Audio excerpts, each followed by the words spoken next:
Let's see here.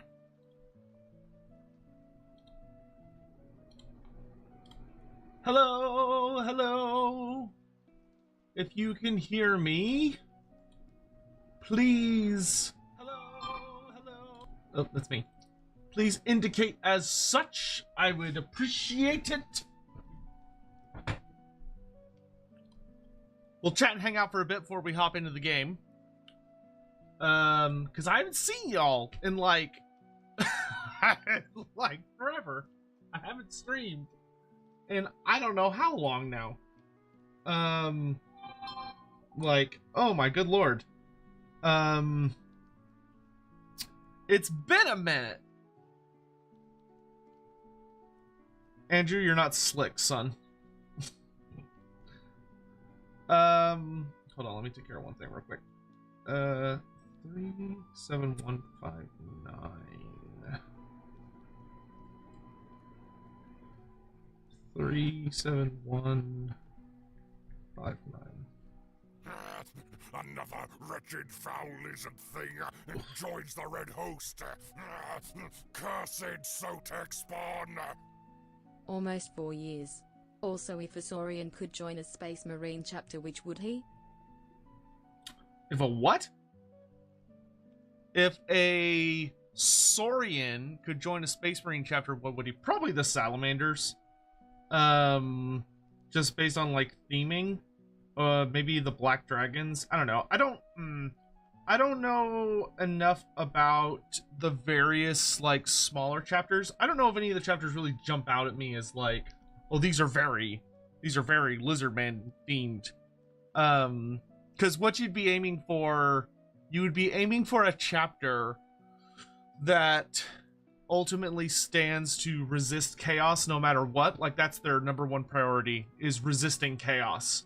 And going to any lengths whatsoever to resist chaos, and also has barely any humanity, you know, is far more motivated by fulfilling their purpose and doesn't really give a shit what kind of like horrible things they have to do in order to fulfill that. Need to work on my camera settings some more because I look a little funky, but whatever, it's fine. I'm not gonna worry about it today.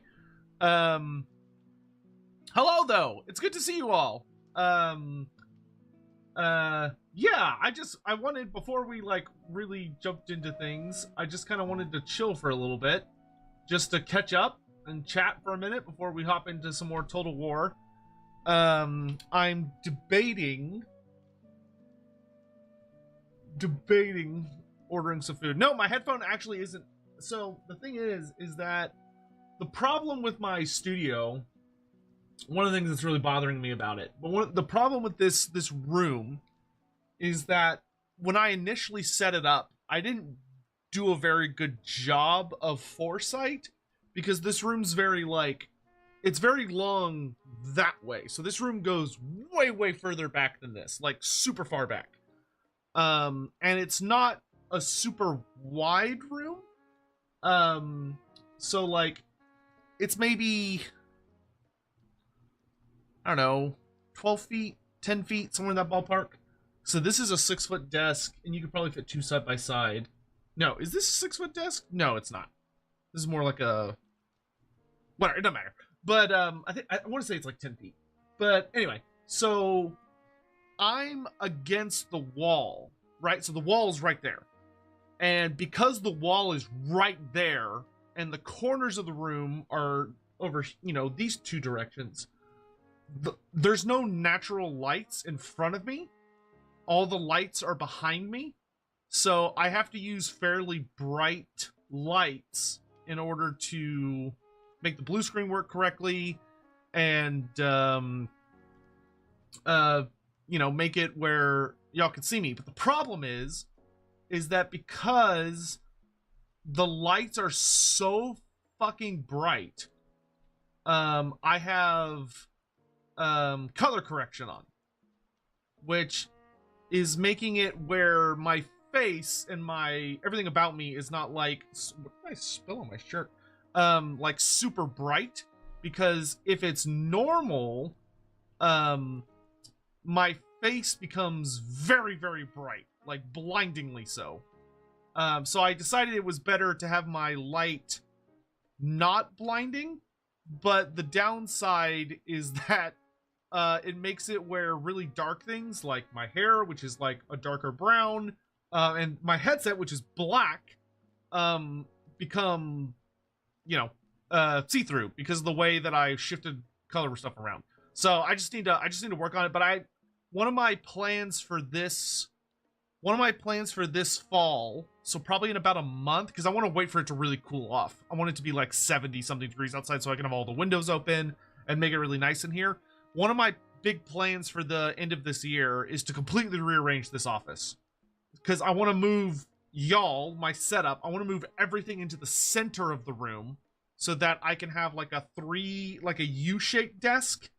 That way I can have space, because the problem is I only have the desk in front of me and it's up against the wall, which makes it difficult to like clean behind, and makes it difficult to vacuum around, which is just a huge pain in the ass. It makes it where if I have anything, I don't have anywhere to put it. Like when I have books, I have to set them all the way over on this shelf, and if I pick them up, I have to like put them on the ground to be able to reach them easily. And like I don't have enough space for fucking anything, so I've got to completely just redo this room. So that's going to be a big project for later this year. Anywho, but so that is why. That was a huge tangent for something I totally forgot why I even brought that up. Power Scrubber, thank you so much for the 18 months. 10,000 ants. 10,000 ants. Random question: would greenskins ever take in chaos corrupted monsters like chaos trolls or spawn? Would they? I would say within reason, yes, I think they would. If greenskins could find a way to reliably control those creatures, then yeah, I think they would. The further south you go in the world, generally speaking, the less likely you are to see chaos corrupted creatures. They tend to become more and more rare as you move away from the chaos wastes and the realm of chaos itself. So because of that, the vast majority of greenskins are obviously focused in the old world, where we have the Badlands. And the Badlands has very, very, very little chaos corruption in comparison to like the rest of the world. It is a place where chaos does not have very much power, and has very few hooks in what's going on. That being said, if you study the fall of Carrick 8 Peaks, there's a notable part of the story where there's a gigantic, horrible troll that is responsible for a major part of the fall of Carrick 8 Peaks. It breaks down one of the gates, and it kills, if I recall correctly, it kills the gate master, who I can't remember his name. It's like Hulkin Harkinson, or I don't remember what his name is, but he's one of the ghost things you get with Belagar. It's not King Lun, it's the other guy. He was killed by that troll, and that troll was a chaos troll, because it I can't remember if it had some warpstone embedded in its flesh, or I think it may have had like an amulet. It got warpstone near it somehow, and it eventually wandered down really, really deep into Carrick 8 Peaks and ends up becoming the Chaos Troll that is the premier big bad of the first... Throt, you alright? What was that? What the fuck? It ends up becoming the premier big bad of the first Gotrek and Felix book, Troll Slayer, where the finale of that book is them going deep below Carrick 8 Peaks and fighting a big horrible chaos troll. And that's the same troll, according to certain lines of lore that's been written, which means that troll's been kicking around for like at least 3,000 years. Like, that troll is fucking ancient. horribly, horribly ancient troll. But yeah. Was that a burp from Throt? Sounded like it. Giga Gogantes, thank you very much for the 37 months. Really appreciate that. Papa Neeks, thank you for the 8 months. Ricky, thank you for the super chat. I really appreciate that. So to finish 10,000 ants, generally speaking, you're not going to see it because a lot of the places where greenskins have a lot of power, there's not as many chaos creatures, and where there is, usually the chaos creatures are being controlled or utilized by chaos sympathetic forces like the warriors of chaos and such like that. So like in Troll Country, the chaos creatures tend to be drawn because like attracts like many times in the Warhammer world. So the greenskins often see those creatures as enemies because they tend to be far easier to control by chaos sympathetic powers than they are by greenskins. But are there greenskin tribes out in the world who have utilized chaos trolls or utilized chaos spawn or utilized manticores or utilized other like crazy insane creatures? Yeah, they're out there. They exist. They're rare, relatively speaking, especially because greenskins are not the most intelligent, but they're out there. Ricky Chapman, yo, Sotek currently listening to Dragonfells on Audible. Is it weird having people in the Empire be chill with vampires and greenskins working with beastmen for chaos? So, Dragonfells is an old series. This is something Andy goofed a little bit the last time we chatted about it, and I can't remember what we were doing, but we were like moving quickly, and I was like, whatever, I'm not gonna worry about it. Because they re-released Dragonfells a couple of years ago, but they didn't rewrite it. They didn't do anything to it. Literally all they did was that they just took the old books, which were no longer in print and were no longer in publication, and they re-released them under like some new covers and like as omnibuy and stuff to make them easier for people to collect and read. But it's a very old series, one of the oldest, that's still around. I don't know why Throt is like struggling. Apparently he's having like heart attacks. But whatever, it's fine. Makes the alert much shorter. I need to get new alerts because the ones that I have are just too long. But when it comes to Dragonfell's book, Another wretched foul lizard thing joins the red. Oh, he got through the whole thing this time. Cursed Sotek I don't. spawn. And so they came in silver ships to celebrate 40 months. I don't know what was wrong with him, but I guess he coughed it up, whatever was in his throat.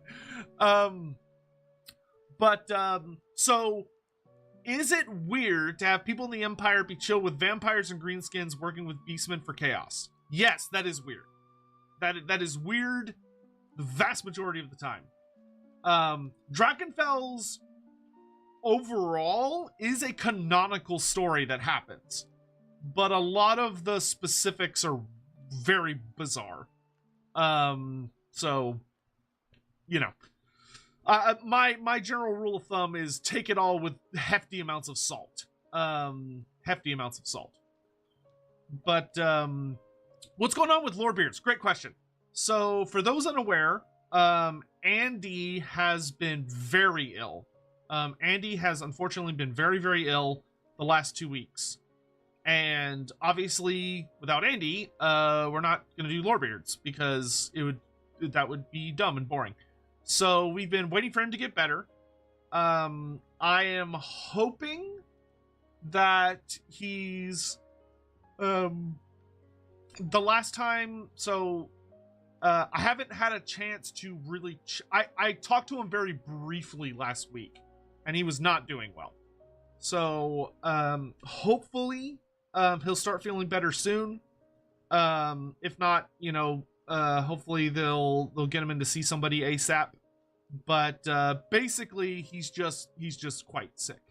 And unfortunately, I did a bad job this past weekend I completely forgot that I had moved the Lorebeards to this past Sunday or yesterday instead of moving it like to an indeterminate date. I just pushed it a week back and forgot. So I should have gone in and moved it again. So I do apologize to people that thought it was going to be yesterday, and then they were like, "Where's the stream?" But we're just waiting for Andy to get better. So as soon as he's feeling up to it, then we'll get immediately back on schedule. But I can't give you a date because I don't know when he's going to be back to 100%. It could be that he still needs, a week or two, depending on how he's doing. It could be that he'll feel better this week and we'll be on this Sunday. I don't know yet. I would say the general rule of thumb I would give you is that if on Friday, if Andy comes online to do Lawhammer on Twitch, then there's a very, very high chance we'll do Lorebeards on Sunday. If Andy is feeling too sick to do Lawhammer, then he's definitely too sick to do Lorebeards. Because he's very, very, very passionate about Lawhammer. So that's that. I would give that as kind of your barometer type situation. Bishop and Cheddar, thank you so much for the 40 months. Good lord, that's a long time. It makes me indeed feel like an old one. Apparently I came in silver ships because people have been here for so fucking long. But anyway, I think that's enough. Just regular chat, giving people time to pop by if they want to join us for today. Why don't we go ahead and get the game booted up? Who knows? Maybe we can finish our Dark Elf campaign tonight. But a lot of very exciting things going on in the background. For those that care about potential future things. Excuse me. I'm very excited to get into that in the coming weeks. I have been quite busy working on a lot of video stuff. Yes, I have been working quite a bit on Queek. I've been having to do a lot of rereading of various things. So, good news is a lot of really good work's getting done. I'm very pleased with how things are progressing. As far as content that is coming out soon, the big ones would be the big things would be that units from the end times part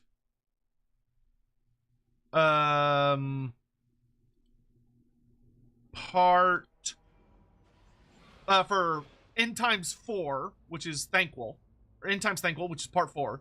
That video is done. Recorded. Like, that one's fully recorded. Skeleton's been working on it. Skeleton's my editor, for those of you that don't know. I believe it'll be out sometime in the next... I don't know, maybe like... I'm hoping it'll be out in the next two days. So maybe tomorrow or the day after, somewhere in that ballpark.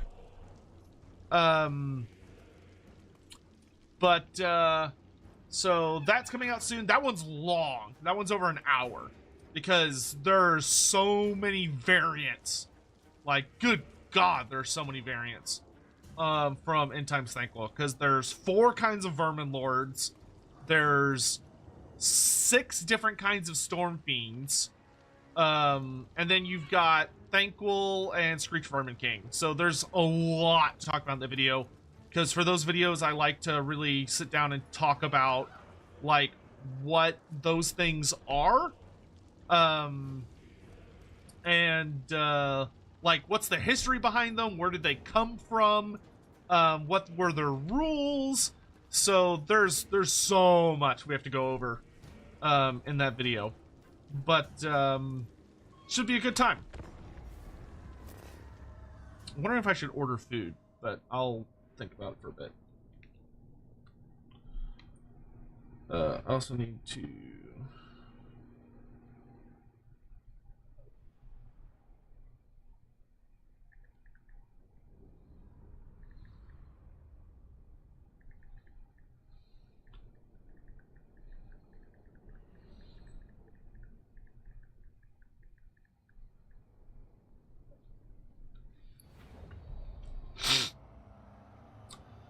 let's see. Authentic Wolf, do I have any YouTube content that shows how to play with Dark Elves well? I don't have like a dedicated video to it. This is a very hard campaign. So, but what I would generally say is the best thing Dark Elves have going for them is their crossbows. Dark Elf crossbows are really brutal and deal an incredible amount of damage. They're especially good either the shielded variant or going with shades, because shades get the advantage of stealth, so they're able to get within range.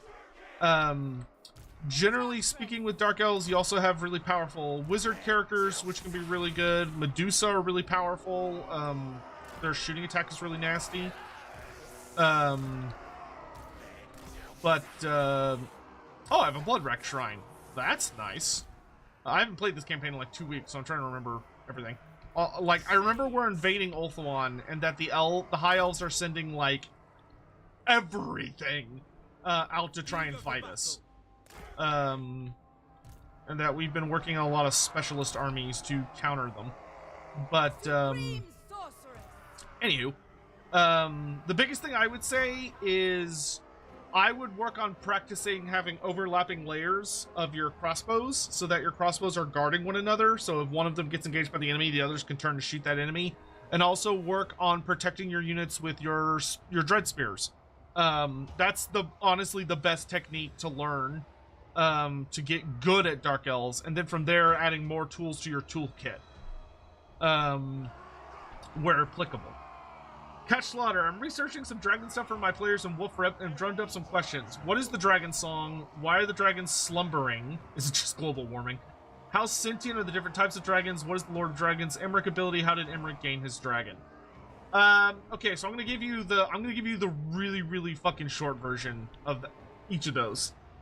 What is the dragon song? The dragon song is a spell that was created by Kalidor Dragon Tamer that sounds like singing, because a lot of magic sounds like singing, especially really powerful magic, oftentimes. So it is a spell that only elves could perform. Like, I genuinely do not think a human would be capable of it.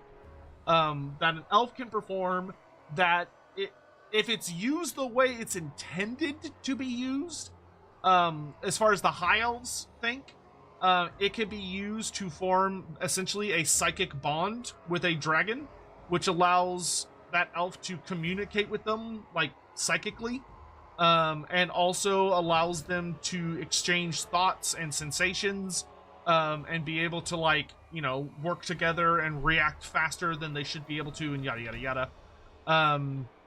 Whereas if the way the Dark Elves would probably use it, which is the other way it can be used, is it can be used to dominate. It can be used to force a dragon to obey the singer of the dragon song. But doing so is very dangerous, because the dragon can obviously attempt to resist it, and if the dragon successfully resists it, or for some reason you fail the dragon song because you get wounded or you can't keep it up or whatever, that dragon is going to be pissed. And you're, you know, target number one. Why are the dragons slumbering? Because two reasons. A, the world got warmer, so when the world moved closer to the sun, it heated, you know, global warming, it made the dragons tired and sleepy, so a lot of them retreated into the depths of the world and went back to sleep. And there's also some theories that, because of the vortex, which sucks a lot of the magic out of the world, and it's very indiscriminate about what kind of magic it sucks out of the world, that many of the oh, he's closer than I thought he would be. That's interesting. All right, back up the hill, lads. I thought he would...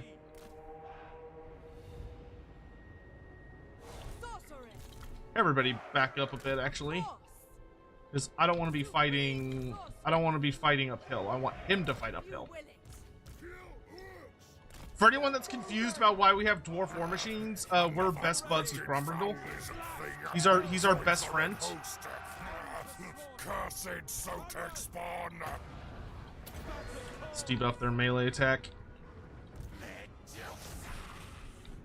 All right, ladies, start murdering some lads.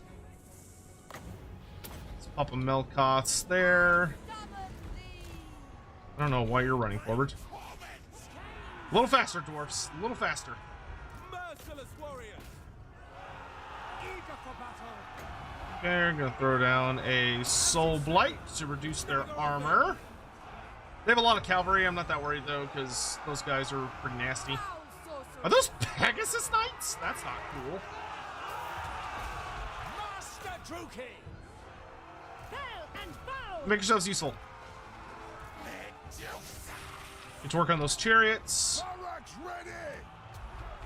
The next kill is ours! Flame cannons are operational. Dark Elves. Okay, we're gonna pop a Soul Stealer right there.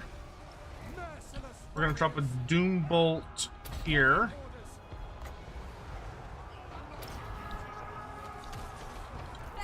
orders. We're gonna start hitting Silver Helms with all kinds of magic. Send in our Medusa and put that anti-large to work. What's this do? Okay. Now get off my war machines, you absolute turds. You two deal with that. Start calling down cauldron shots. See if y'all can get on them. Where's my other... There they are. Forward. If I could get y'all Murder to sneak awaits. around, that'd be cool. Drop... They don't really have a good place for that yet. Flame cannon! Get them off the war machines! Artillery ready! Supreme sorcery. Do that. Let's lower their stats. Summoning destruction. Oh my god, they have so much cavalry. Over there. Yeah, I'm using magic against you, you dumbass. Go! Back on the cannons! This won't miss fire! Shades. Master Druki. Master on them. We'll just have the Medusa focus on protecting the war machines. I'm gonna drop this back here to hopefully slow them down a bit. Okay, they're in a good position. That's excellent. You're not. Why don't you debuff and run away? Blackguards. Blackguard, go after them. Run, run, run, run, run! Flee, flee! Run, run, flee, flee! I'm gonna throw more nasty shit out that way. Okay, our flanks are cleaned up, so that's good. Dark Deeds! I actually got to play a full game of Dark Deeds last night. It was super... I actually had a really good time with it. It was super fun. Limitless power. Gonna do that. We're gonna pop a... Oh, those are Grail Guardians? Yeah, no, I don't think so. Gonna absolutely destroy those lads. No mercy.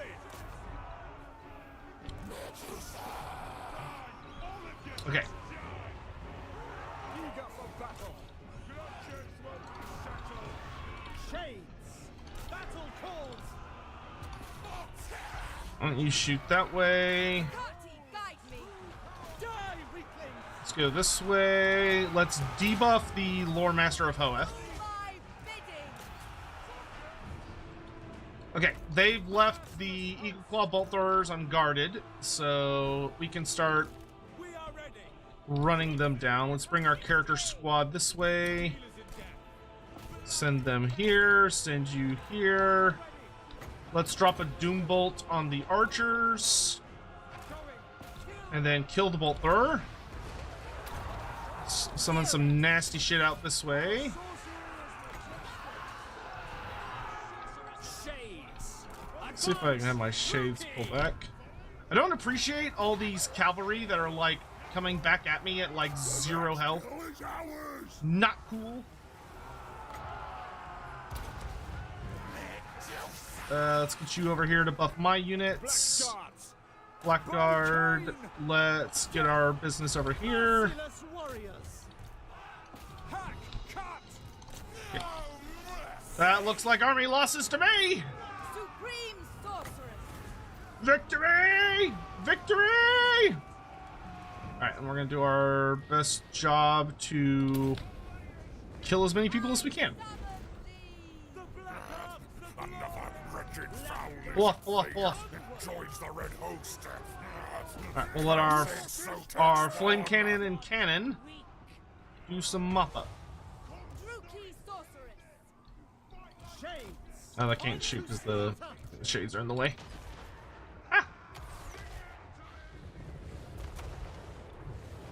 We are Blah, blah, blah, blah, blah, blah. Good work, everyone. Good work. Okay, let's make sure that Loremaster dies. I don't want to deal with him. If we can, I'd like to run down the bolt thrower. I'll drop this over here to weaken them up a little bit. Because if we could kill the bolt thrower, that'd be nice. Send the siren after them. Alright.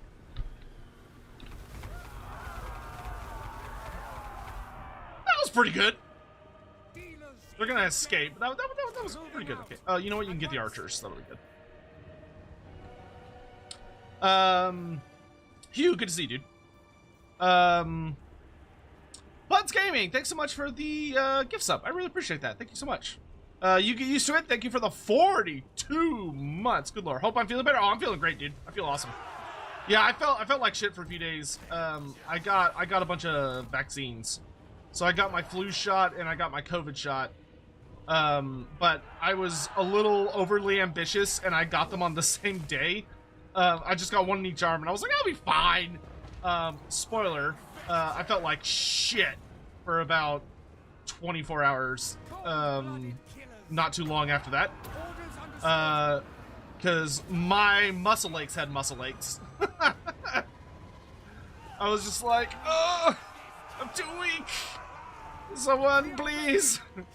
It was a thing. But, you know, we lived. But I'm feeling much better now. And now I don't have to worry about, because my my sister is a teacher, and it is frankly, utterly inevitable that one of these days she's gonna bring home either the flu or COVID, because she does every fucking year, because children are little disease gremlins. Yeah, I don't wanna deal with that. Gotta make sure I get my goddamn vax. Cursed Sotek spawn. Building my Storm Fiends right now, with this stream in the background. I'm Nice! curious what you think about the Great Horned Rat's new title as the Chaos God of Desperation and the fact that he's gaining some human followers as Good King Norin Aos.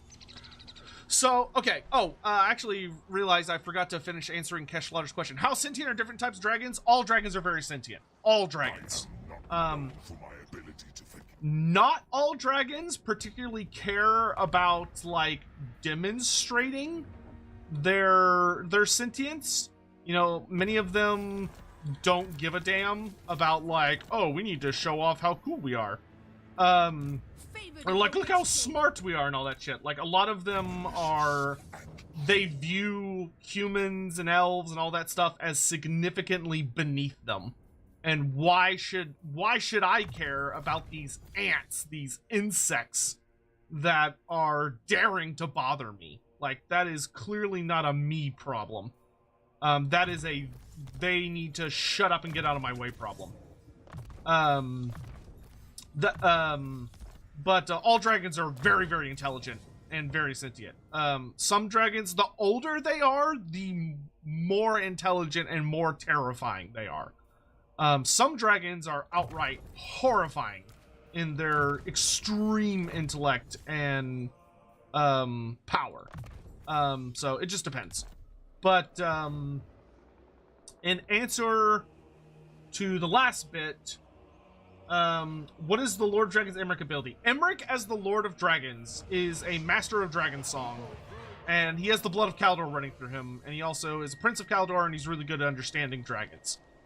Because he knows the dragon song almost better than anybody else, and he has a very innate relationship with dragons. Emmerich is able to basically force dragons to not... He can heavily influence them not to attack him. He makes it very difficult for them to attack him. So anything that is draconic in nature that attempts to assault him, he basically has the ability to make it very, very difficult for them. It's like psychically, like, oh god, difficult trying to mess with him, and they know that. Do I want arcane? I only have 5 experience points left. 46, 47, 48, 49, 50. Yeah, I have 5 left after this. I've pretty much maxed out my melee stuff. I'm not that worried about getting up to like 120 something armor. I don't think that's really needed. I've got all the spells. Arcane Conduit would be good because it still helps with the other wizards in my army, because it just gives us faster recharge. I'm not worried about spell resistance. Yeah, sure, I'll take Arcane Conduit. Fun fact, Cobalt, thank you very much, or Colbos, excuse me. Thank you very much for the super chat. The Baldur's Gate 3 narrator voices the Bloodwreck Medusas. Oh, that's fucking sick. I hope they bring her in to do a Legendary Lord. She would do an awesome Legendary Lord. I don't know which one, but I think she would do a great job. Malekith, King of Nagel. Alright, so for those who have not caught this campaign so far, we, very, very early in the campaign, befriended Grombrindal. And our bromance with Grombrindal is going very, very well. We then fought an ugly war against Alithanar, which we eventually won, and we killed him. And we also utterly crushed and defeated Valkia and pushed back the forces of chaos quite some ways. We have then forged a very strong relationship with Helibron and with Marathi. Our hope is to confederate both of them at some point, especially because Grombrindal does not like them very much. So every turn that I am friends with them and trying to smooth things over with them, Grombrindal is grumbling about, you know, fucking algae. But we have very good dwarf allies. We also have officially started the invasion of Ulthuan, which Marathi has actually been helping us with, which is really awesome. And we just got the Sword of Cain on one of my generals, who has a very, very nasty shooty army. And Malekith is doing really, really well with his super kick-ass dwarf army that's got fucking hammerers in it. Because, you know, they're the King's Guard, so they will help defend the Witch King. And then we're also building up a spell-heavy themed army that is wiping out the High Elf fleets.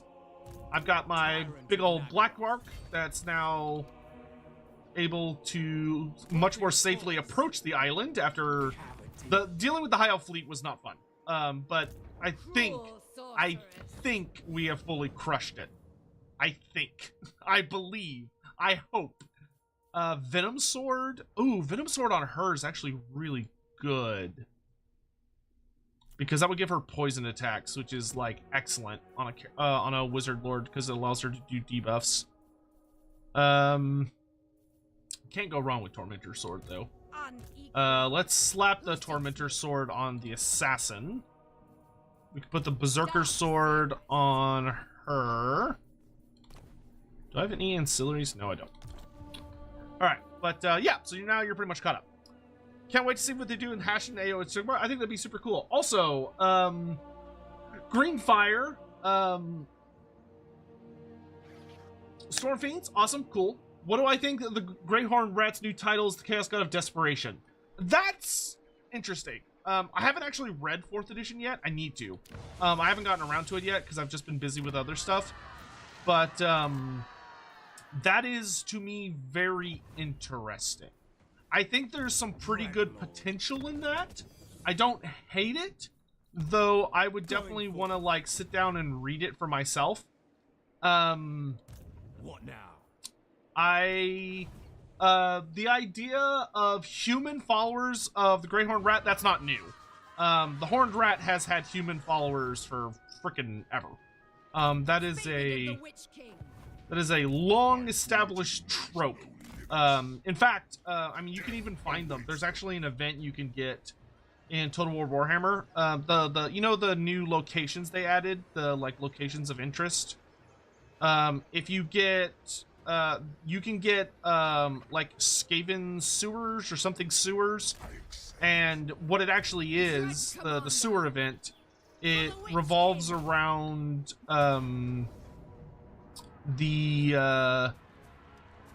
it revolves around the truth behind that, which is the Yellow Fang, the cult of the Yellow Fang. So the cult of the Yellow Fang are human worshippers of the Skaven, many of whom were taken as children and raised by the Skaven to be spies and other things like that. But they, some of them are people that willingly worship the Great Horned Rat. So that part's not that big of a deal. But _Golgantz cheered. X100, the Chaos God of Desperation. Desperation? Yeah. That's probably why DW worded it that way. I would have preferred for him to have been the Chaos God of Ruination, because that ties in much better with the already established literature. Desperation is a bit of a weird angle to take on him, in my opinion, but it's not a huge deal. And then, so the fact that there are humans that don't understand how dangerous the Great Horned Rat is, and they call him Good King Gnaw, I think that's hilarious. I have no issue with that. I think that's actually super funny. I'm totally fine with that. Because the Dark Gods come in an almost infinite number of forms, and a lot of them are like misunderstandings or myths or deliberate falsehoods. So the idea that, oh yeah, there's a bunch of people out there that think that the Great Horned Rat is actually like a kindly god by the name of Good King Gnaw, who answers people's prayers when they're desperate and is good to them and is kind and wonderful and blah blah blah blah blah. I think that's great. I like that. I think that's cool. I think that would be fun to play around with. But when it comes to you know what, I'll put my assassin over here and he can like sneak through that once we're a little in a better position. But we're gonna start off with everybody hiding in the forest. To the best of their abilities. We'll have our two big monsters just kind of hang out over here, because what we're gonna do is we're gonna patiently wait until we blow up a significant amount of the walls, and then from there, I want him on a Pegasus, but whatever. And we'll go from there. You are too big and fat to hide, so you will hang out with the monsters. Alright, that looks good to me. But what care I for towers when I have Dwarven Engineering?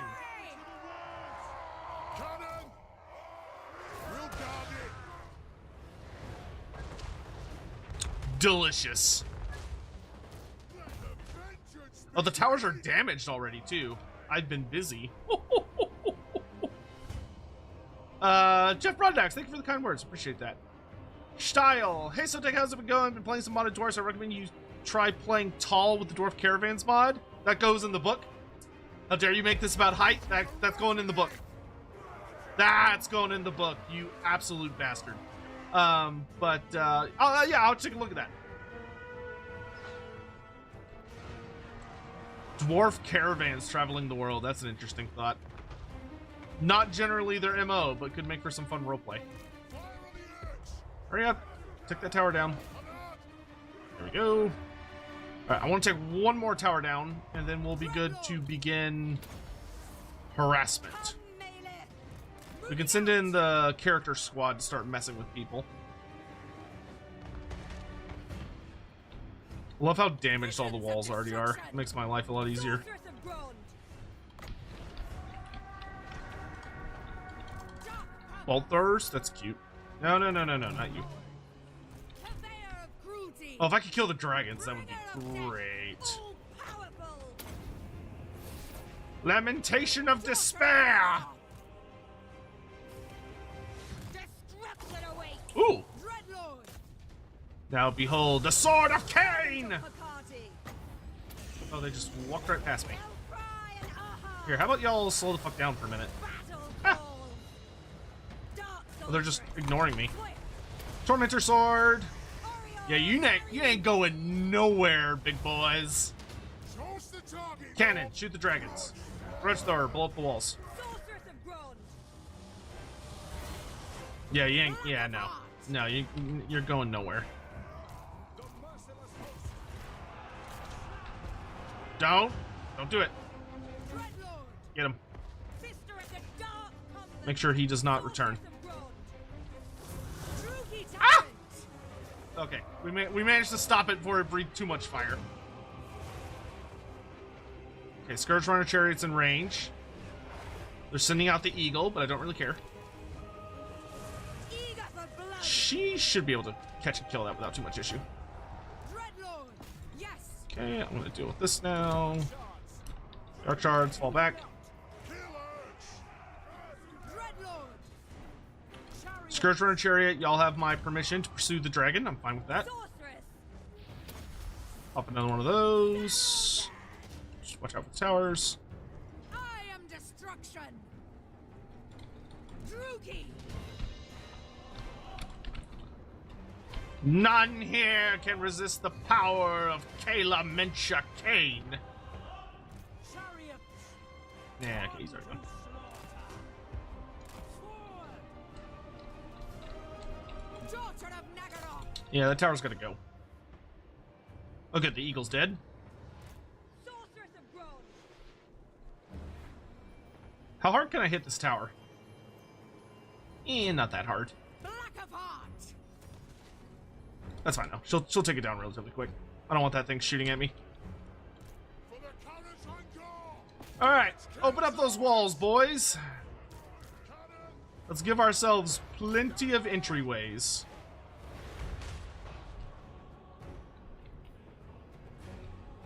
Oh, good, the dragon's dead. All right. Scourge of the West. What's this I see? A lovely little unit of, what are these? Lothern Sea Guard, you say? Goodbye. Channel my rage.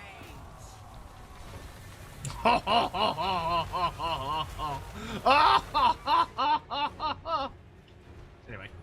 Sorceress. Oh god, it hurts. Moving forward. Alright, Grudge Thrower, if we could get on some archers. Cannons. That's plenty of wall. I don't need any more wall than that. Sorceress of Grond. Purveyor of cruelty. Tower's almost down, and then it'll be time to march into the city. For the ancestors. I do want to kill that dragon. Dreadlord. Giga_Golgant's cheered. AX200. Hi Sotek. What are Hello. your thoughts on the current state of the old world tabletop game? My current take on the old world is that Games Workshop, it's not a real first edition. Would be the nice way I would put it.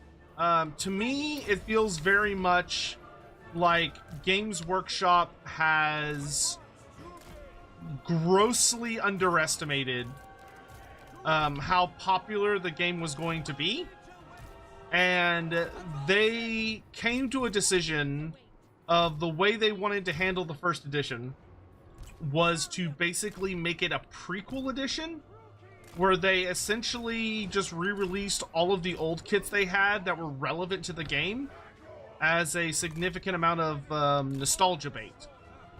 And once they got all the... And their goal was to get all of the nostalgia bait out.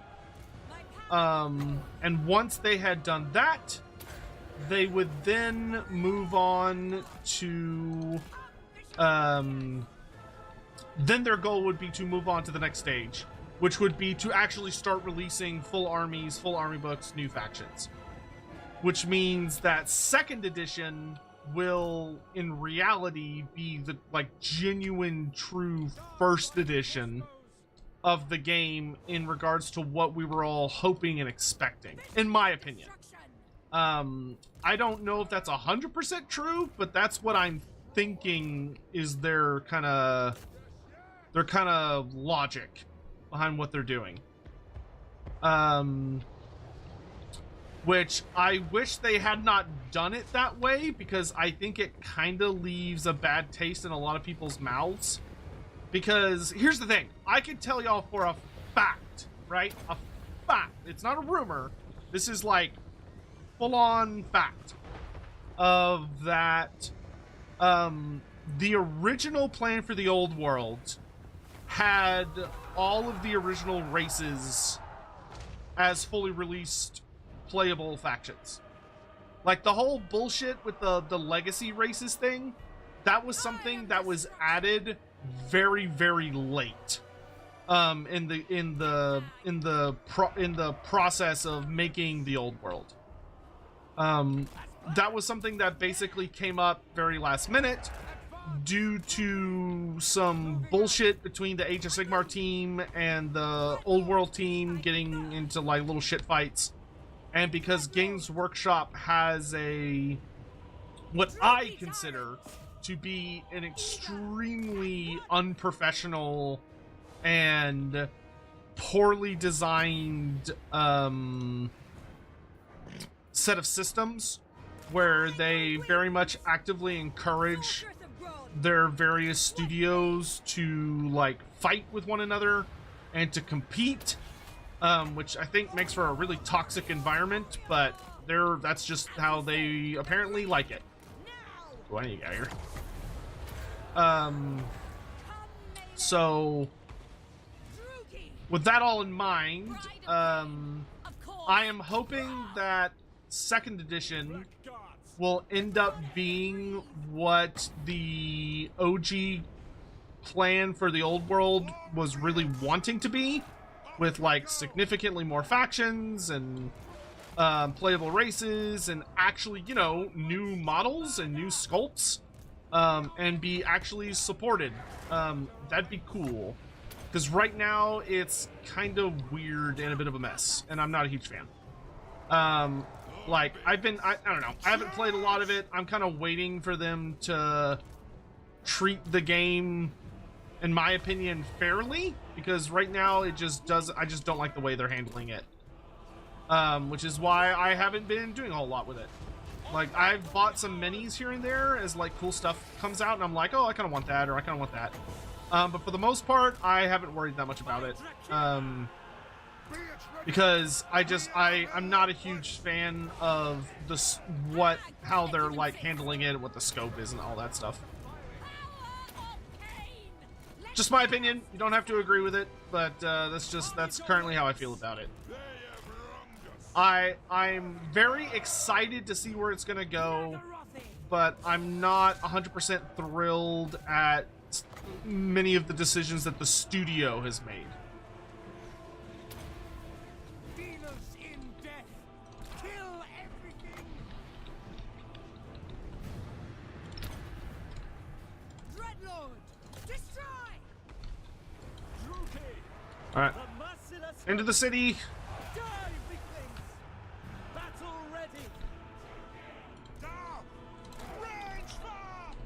Ooh, that's not nice. Sisters of Avalor, those need to go.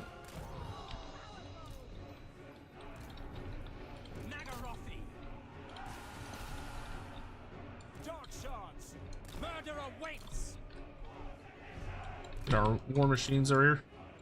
With haste! Bringer of death! See if I can drop a cauldron. War of vengeance! Black guards! Dealers in death! Destroy! For the High King!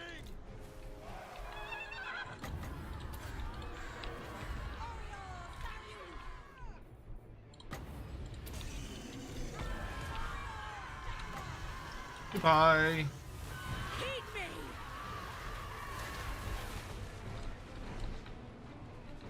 And there's a lot of them hiding up in the absolute upper echelons.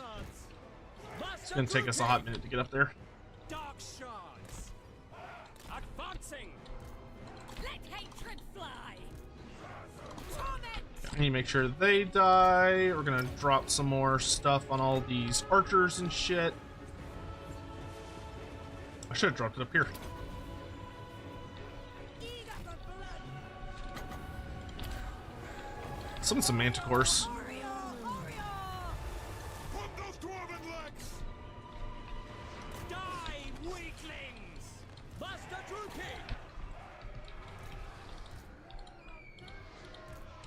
Go, big boy, go!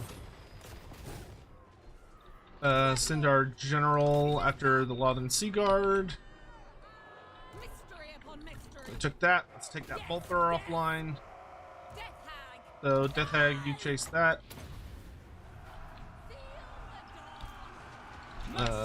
Where's my Hydra? Oh, he's already. Chariots! Battle ready! No mercy! My power is yours! Ready! More Hydras! Elfry and Aha! Fight! So I can get rid of that building. Ah, big city. Death hag! Mistress of whispers! Alright, let's go. Oh, nice. There we go.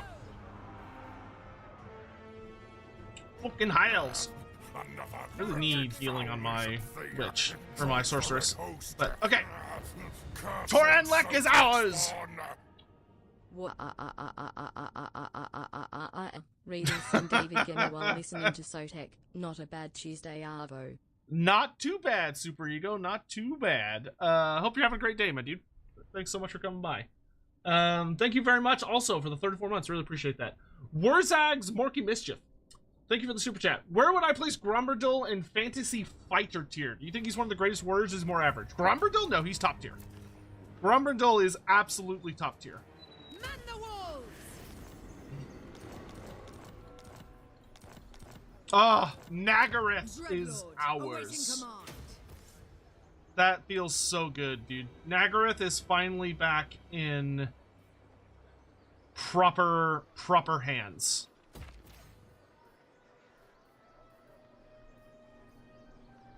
So we now have a full power garrison at the Shrine of Cain. Hallelujah. Let's get Black Roads up and running as well. Oh well, actually, where does this region end? Is it just the island, or does it stretch down here a bit? I think it stretches a little bit. I guess we could do growth, or we could do troops. No, I don't really want to recruit from here because the terrain is not very nice. We could do city tunnels to have much better control. I think we'll do growth. That way we just have some. Upgrade Torrenlek. Okay, cool. A novel prospect. Excellent work, my dear. Excellent work. Alright, let's get you Slaughter Lord. I would like...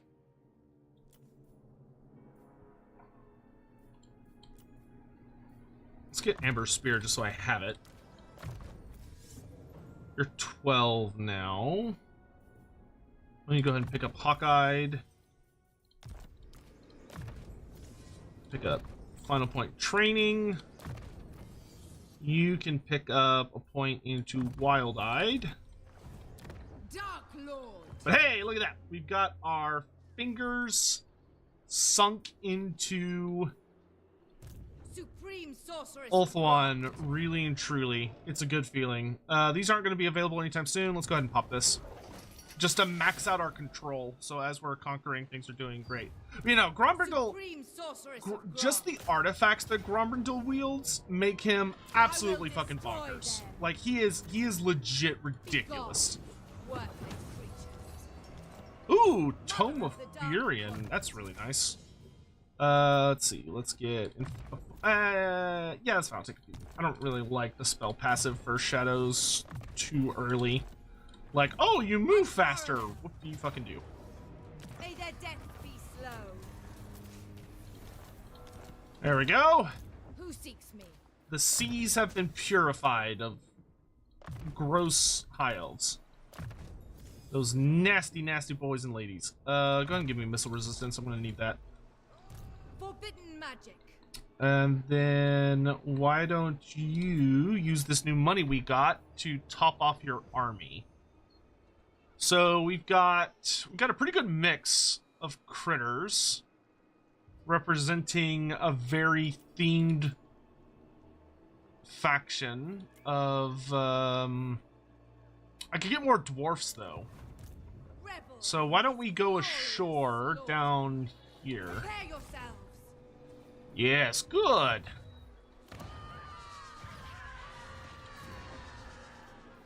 Do I care about the unicorn gate? It's pretty cheap. I'll go ahead and repair it. Just because it's cheap, so I don't really care. You know what? I'm not going to repair this because it's probably about to fall to Galadriel. Twisted Glade. Yep, let's upgrade that, especially because it's on the front lines. You're trying to earn a new stance.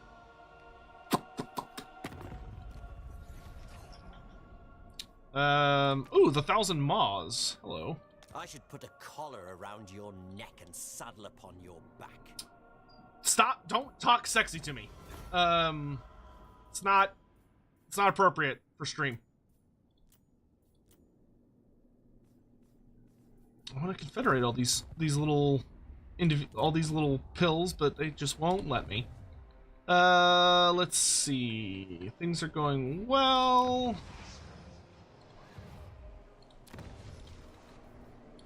Dreadlord of the Druki. I am the Witch King. We're in ambush to hopefully catch Sonoria, which will allow us to penetrate deeper into Ulthuan. Rethia will handle the eastern invasion. Black-hearted Dreadlord. We can move our Black Arc substantially closer. And we can also have our Black Arc recruit new units. Let's get some of these, and one of these. That'll do for now. Good, good. We have allied missions for Sakona, Gilgallion, Zenoria, and Galadriel. Let's take Zenoria. She seems like a pain in the butt. Also, how are relations with Grombrindal? He is difficult to keep happy, but we're trying. Not great, to be honest. He really does not like our relationship with the other with the other Dark Elves. Who seeks the counsel of Grombrindal? You and I hate all the same people. Let me just give you a little something. I'll give you a little gift to make you happy. Just keep relations. Try and keep relations as positive as we can.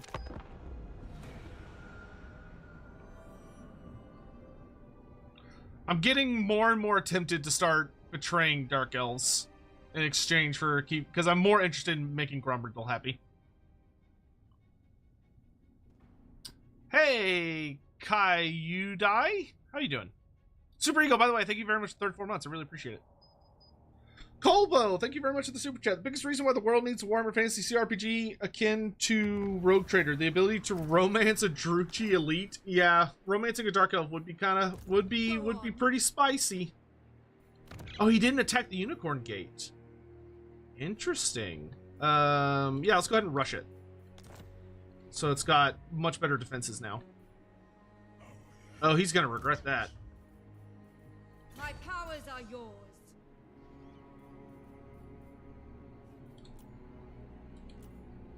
I have to be garrison for allied units? Boo.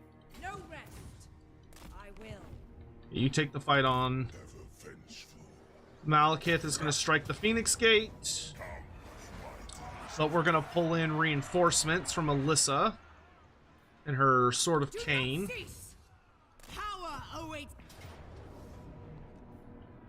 Carnage and bloodshed awaits. Fine with me.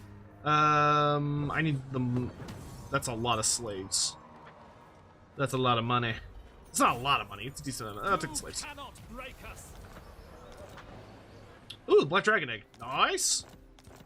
It used to be such a good ability on thing. Oh, we got the dragon. Well,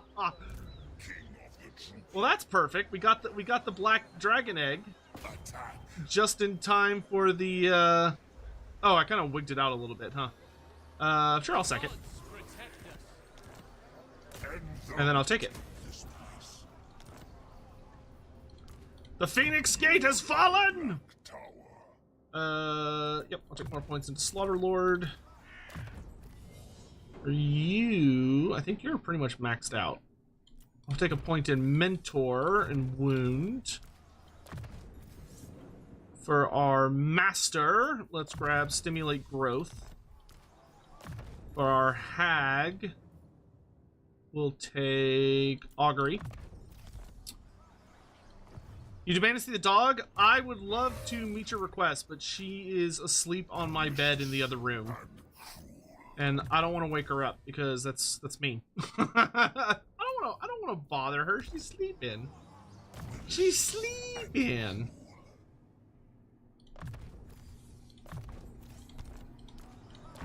She's all tuckered out. She had a busy day. We went to the dog park today. She had a busy day of adventure. And it would be very rude for me to go in there and wake her up. So I am not going to do that. I hope you can forgive me. She might wake up and come in here at some point. I doubt it. Like once she tucks into bed, she's usually like she's out. No, you know what? I will take Bowseeker.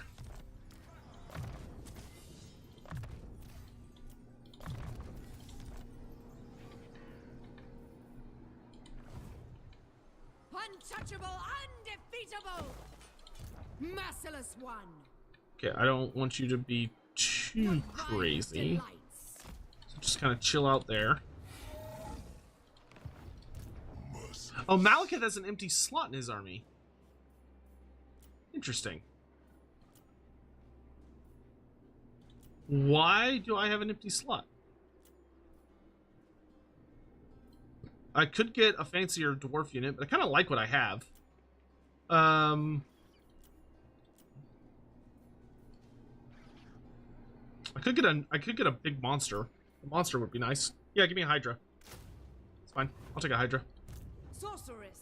All right, you're moving in towards that direction. Feared by all.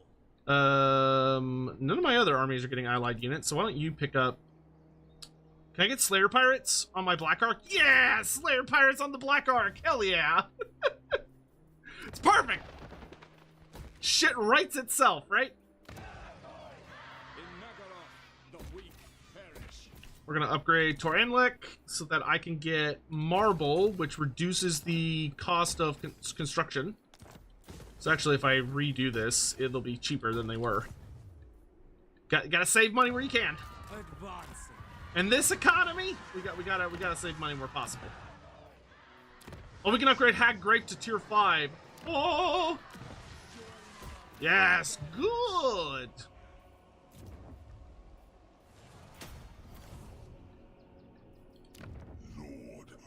Actually, you know what? I think I'd actually rather do...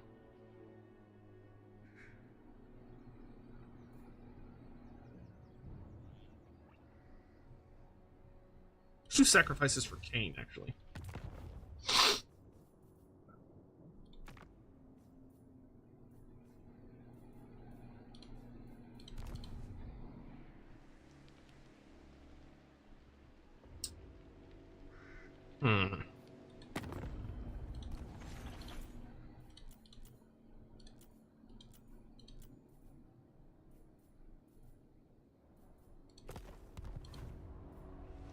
Grombrindal, do you like Don't anyone? have time for words. The Dowie need me. No, you only like me, it seems. That is troubling. Because our relationship is collapsing quickly. I could backstab Hackgrafe. That scent of pain can only be my fellow Druki. Let's try that. Let's tell Malice to get lost.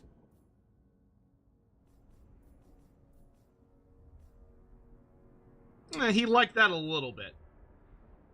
Master's Innovation, fucking love that. I shouldn't have done this. Tell me. Will I ever stream with mod factions?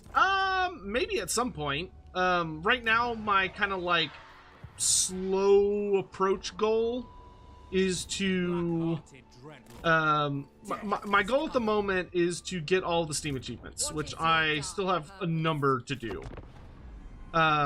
Because I only do Steam achievement hunting on stream. Have I tried the Old World campaign mod? I have messed around with it a little bit. I haven't played it in a hot minute, and to my understanding, there have been some massive updates since the last time I played it, because I think I played the first version. It has ups and downs for me.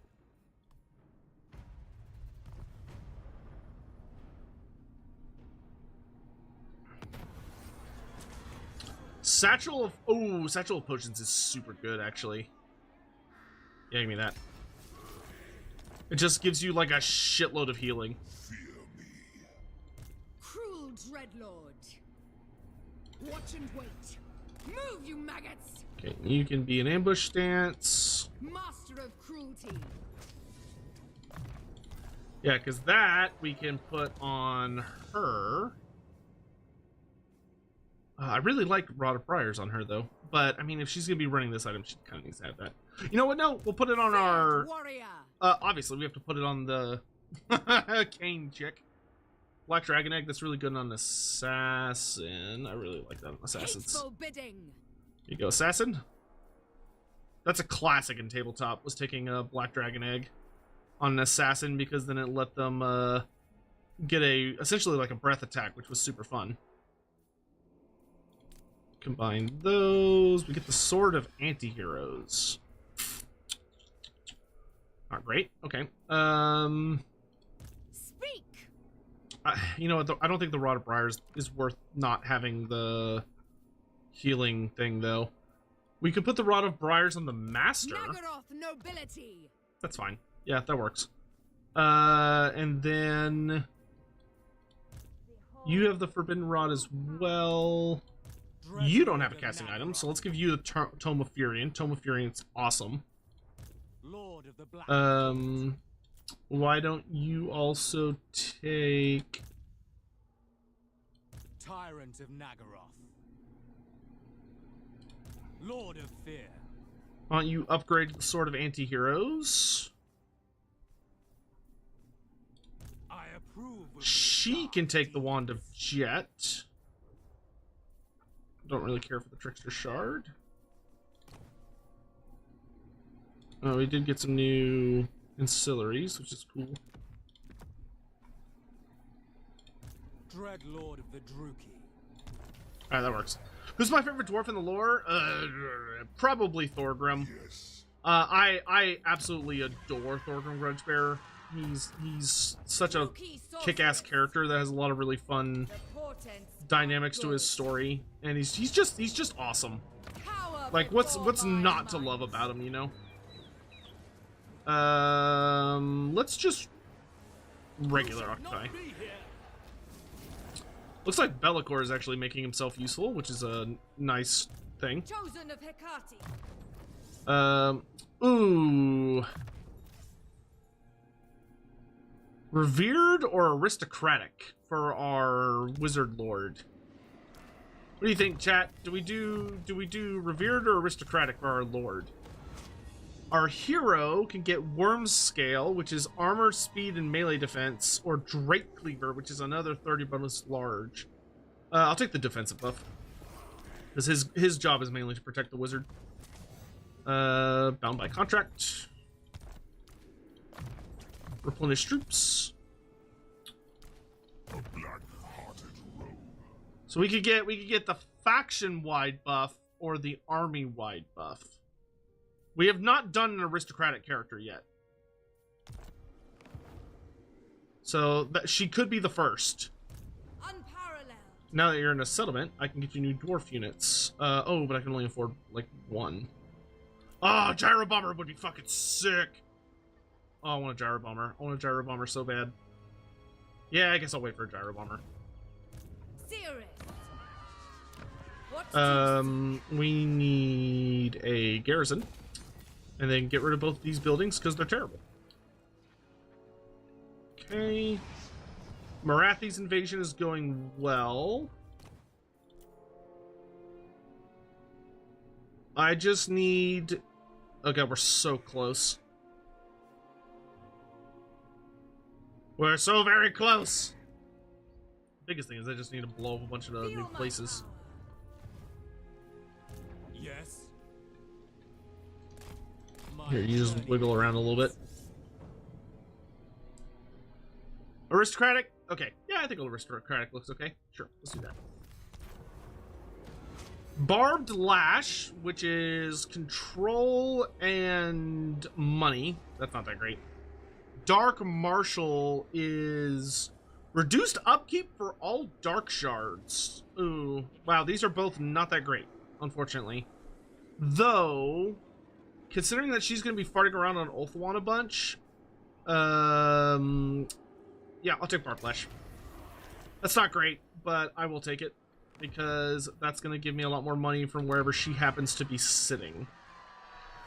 Let's see. From there, I'm not worried about outposts.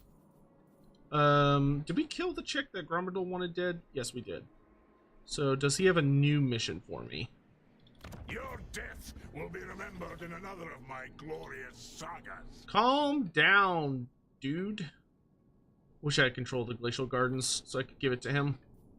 Because I don't really have any other settlements I want to sacrifice to Grombrindal's food. Let's see. Ah, he does have a new mission for me.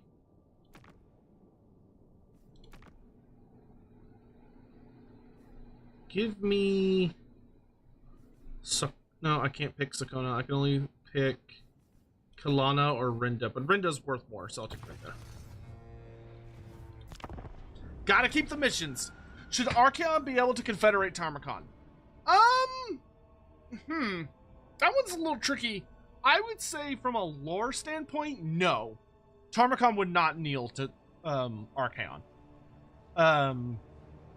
Tarmakon is like very high on the list of characters who would be hell bent on... He would rather die than serve Archaon, I think. Him and his brothers, I think, are that level of arrogant. That being said, I could definitely see, like, the argument that he should be able to, and, like, I wouldn't, like, heavily argue against it. I don't think that's... I think if you were to be telling a story about Tarmakon and Archaon and all that, I do not think that is something that he would have realistically done in his own story. But, you know, some people may say, well, I don't really give a shit about what it says in his story. Because I think it's cool. And I would say, okay, that's, you know, fair. You know, I can't really argue against that. But, Chaos is a bit more complicated than a lot of people give it credit for, because a lot of people go, oh, well, they're all Chaos, so Archaon should just be everybody's boss, right? It's like, it doesn't really work like that. A lot of individuals, a lot of characters and factions and stuff have such a high level of, like, fuck you, I do what I want, that the idea of them bending the knee to Archaon, even if it meant they were, like, they would be very resistant. Like, a lot of warlords would rather fight him to the death than necessarily join up. Not always. Obviously, there would be exceptions. So, you know, there is that. So, I have a really hard time seeing Tamarkon as being that kind of character. But I know there are people that are like, oh, well, all of Chaos should be able to confederate all of Chaos. But I don't tend to be as a big fan of that. I personally prefer when the legendary lords are not Pokemon, where, like, you can collect them all. I just don't find that to be very interesting. I'm personally just not a huge fan of it, but I understand that I'm in the minority on that, and it's just because I don't find it that engaging, per se. But if somebody thinks that should be done, I mean, okay, cool. Like I said, I don't have a realistic argument against it. That I feel is particularly strong. Like, I would just kind of shrug, to be honest. Oh, give me that gyro bomber, baby. Yeah. Sorceress of the Dark Convent.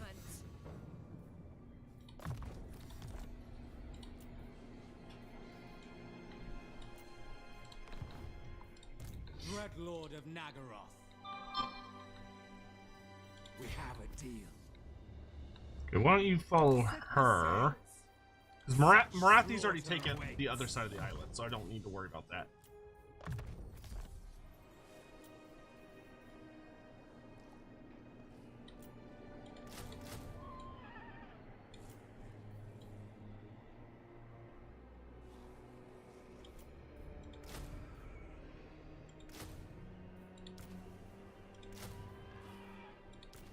Yeah, you know, Dread Spears would actually probably be smart.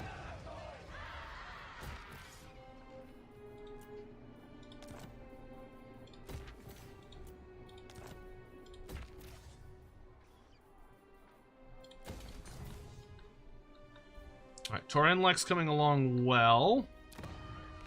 Our Empire's looking quite strong. Blacklight Tower upgraded again. Hell yeah. What do I have here? I have those two buildings. So give me... You can never have too many sorceress abodes. Big garrison. Yeah, let's get slave pens as well. Malevolent Lord.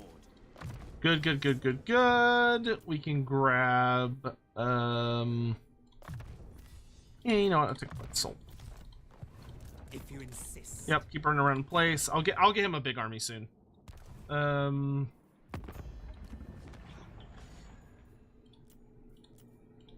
these other dark elves are just being a pain in my ass. Like, Marathi's being helpful, but the others, well, that's, I mean, Marathi and Hellebrand are both being very helpful, because Hellebrand's keeping Slaanesh off my back, and Marathi's kicking the shit out of those lads. You know who I am. I wonder if I should start a war with Mazdamundi just to give Grombrindal something to do. Because he's just kind of like sitting around not doing anything. I wonder if I could summon him to war with the Elves, maybe.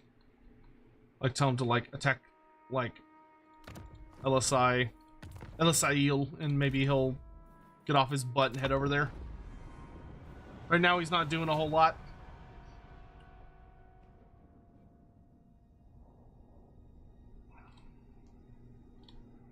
I'm gonna check something real quick.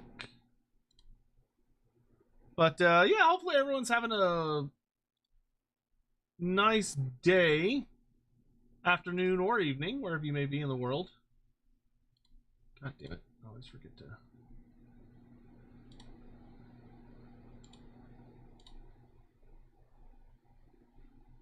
It's quite nice to see you all.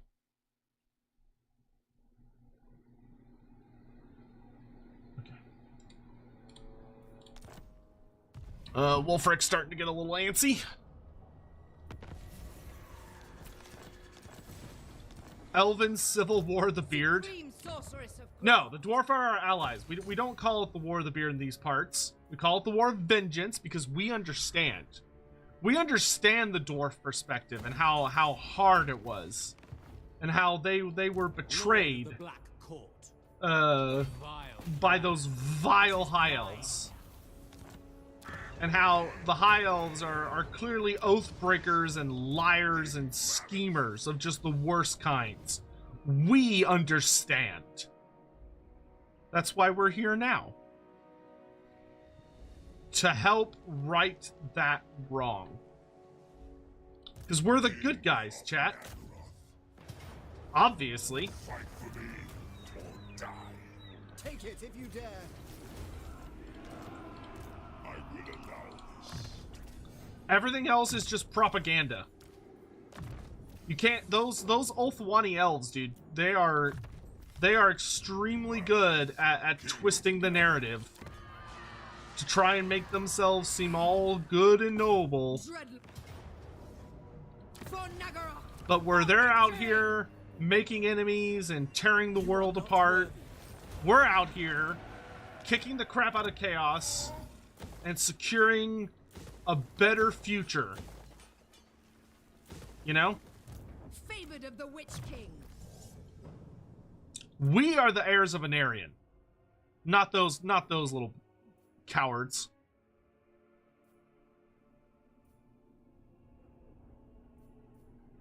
Corsairs. I do have a Scourge Runner Chariot. And I'm not that worried about it.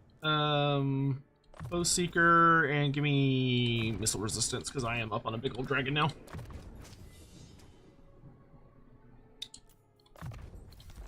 Fucking High Elves acting all noble when they're the true villains. You know it, I know it. It was the High Elves all along. Getting high on their own supply, more like. The bastards, the lot of them. What is your dark purpose?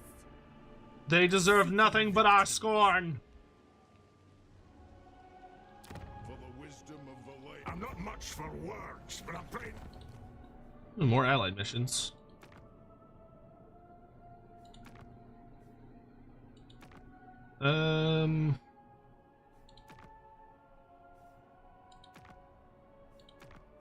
Take this one.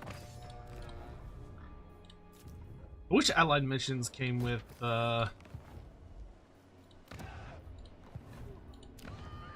other kinds of bonuses. Yes! Finally, we have a full garrison structure in Tor Enlek. It is truly defended now, at long last. My cruelty knows No more shall those cowardly Azer make our life difficult. No more, I say. Feel my power. What do you seek? Emperor Karl Franz sent a spy to my realms? He's too late. He's too late. Except for this weekend, got friends coming in from out of town to celebrate your 30th. Well, I'm excited for your birthday, Hawk. I hope you have an awesome birthday. Especially for your 30th. The big 3-0, a new decade. Oh, thank you for the hydrate reminder. The bow flesh? No. The Bowfelsh. The Bowfelsh. That's what I'm going with. I've been trying to get an answer to this for a while, but you always miss it. Since we have Slayer engineers, does that mean runesmiths are allowed to continue their practice after taking the Slayer oath? I hope you see this in time. Love you, buddy. So, that's actually an interesting one. That's a good question. Yeah, let's topple the statue so I can get that item. What I would say to that, Sorceress of the dark what I would say to that is, I approve of these dark deeds. so when in an extreme event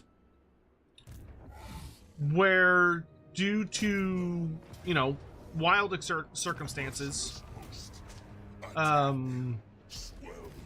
runesmith were to take the Slayer Oath, would he still be able to perform rune magic? The answer is that could he do it? Yes. Would he do it is a more difficult question. I honestly do not think that is a question that could be very easily answered and be like, oh, this is the answer, and just like hand wave it and you're done. I genuinely do not think it would be appropriate to answer the question like that. What I would probably say is that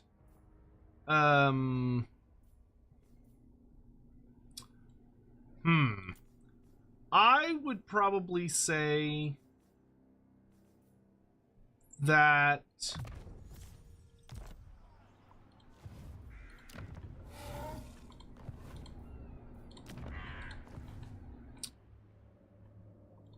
What now? I would say that it would depend on the nature of his shame. If it was like he was forging a runic item and there was an incident where like he messed up like the runic channeling and it caused an explosion, you know, and like killed him or killed others, or he was responsible for the loss of an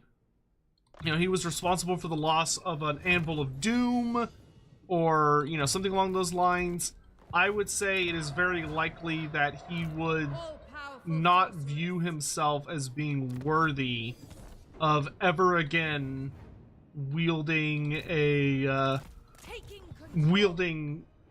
rune hammer and like performing any form of rune magic ever again, because it would be very core to the source of his shame.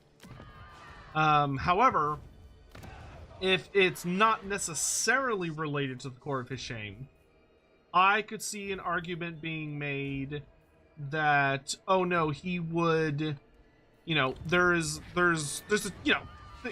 always exceptions, and there's always a chance for things to be unique or different. And I would say the same thing here, of that, yeah, no, there's a chance that maybe he still would, but what I would say is that it would be heavily frowned upon. Like, he would definitely not be able to do it with the approval of the runesmithing, the other runesmiths. I think runesmiths would feel very, very strongly that if you are someone who has committed a great shame, to the extent that you would take the Slayer Oath, that you are no longer worthy of, I think they would believe very strongly that you are no longer worthy of being a runesmith, and that you should not, under any circumstances, do that.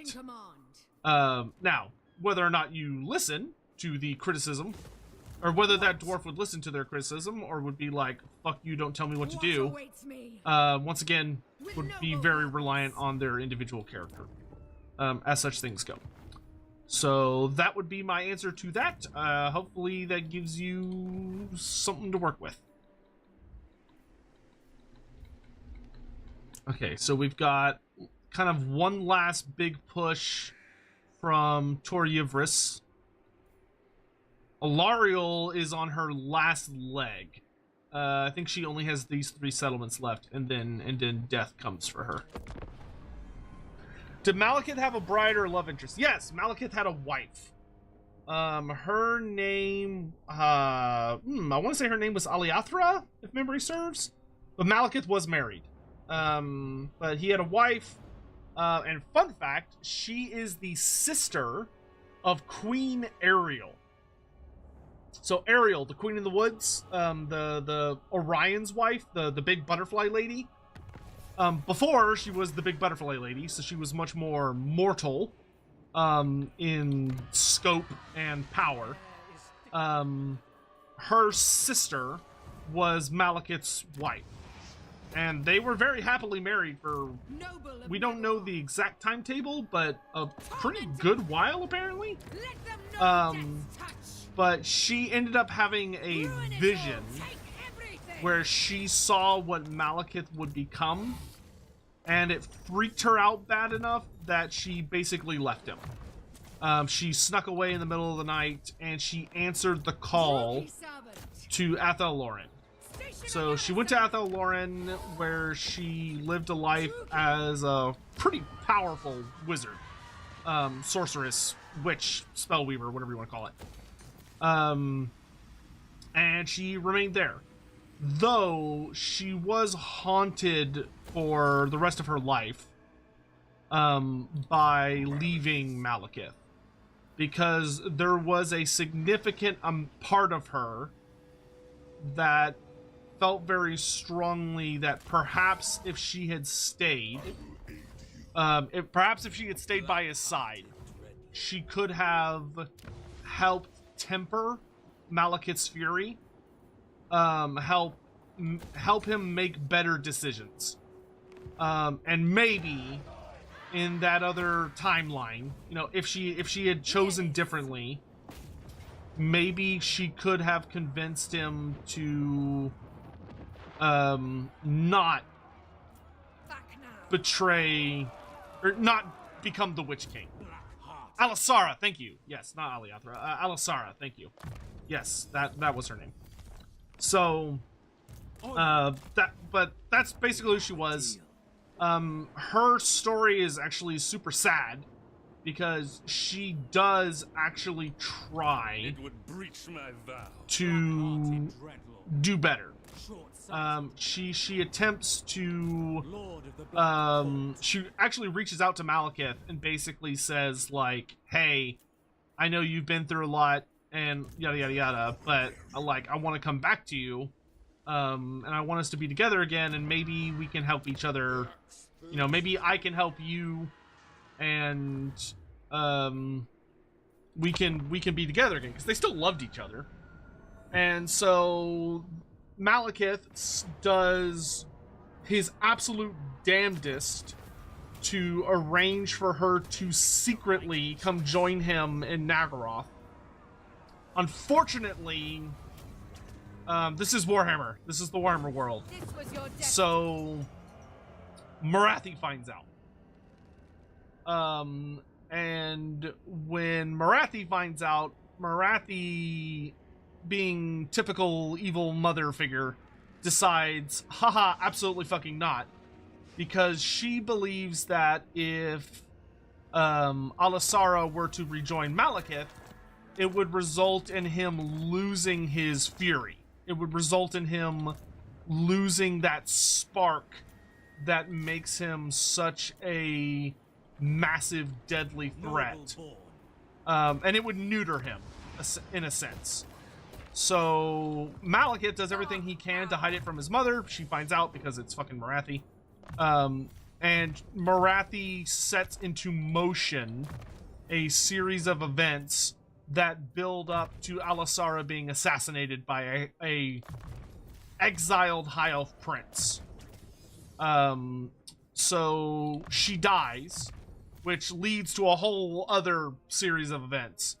But it actually is a major sticking point between Malekith and his mother, because Malekith is not stupid. And the moment he finds out that Alisara is dead, he knows exactly who did it. Like, You know, he's not a dumbass. The millisecond that his love was taken from him, he knew who was responsible. And holy mother of fuck was he mad.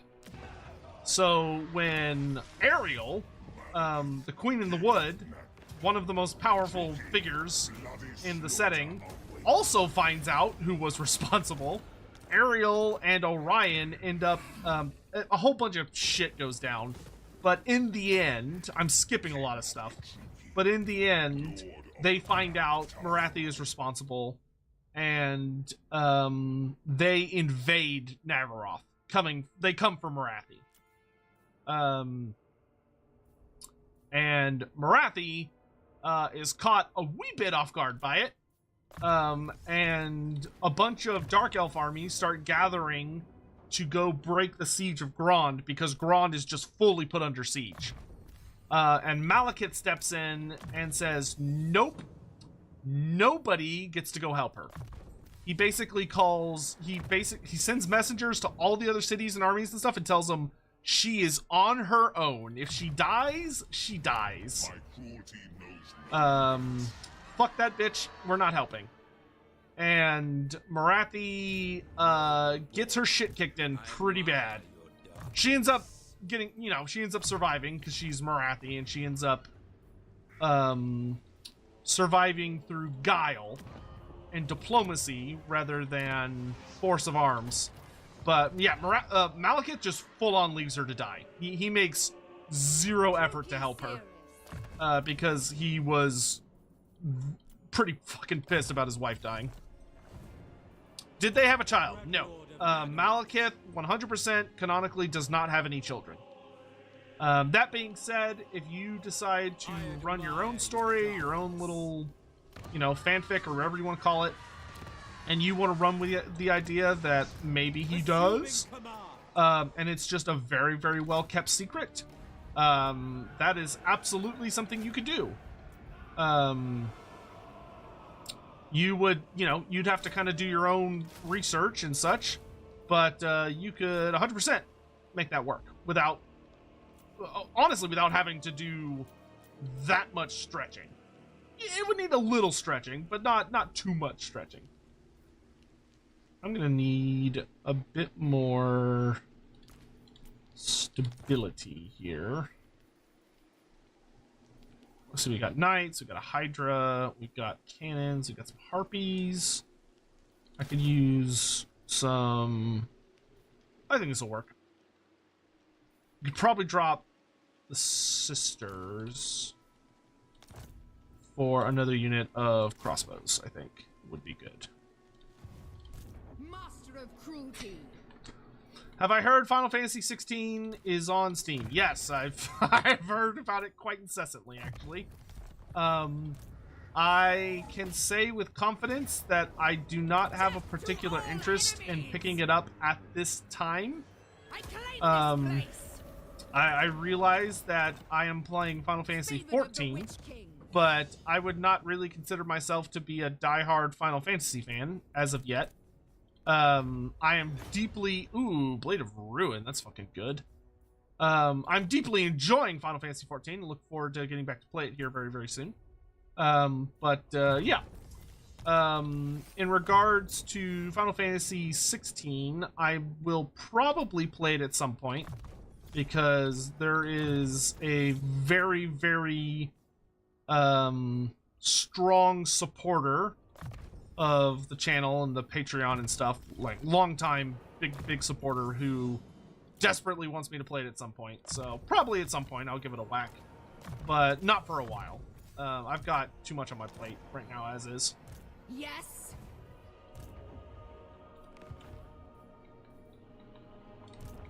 Hopefully you're cool with that, because that's, whatever, that's the situation. Who do I want to give the Blade of Ruin to? Could give it to a master somewhere. Yeah, sure. What do you have? You have the Dagger of Sotek? Sure, let's replace that. Okay, so let's get the Brass Horn, because that's cool. And then let's get the Blade of Ruin. You know what? Actually, I'd rather Brass Horn a different character.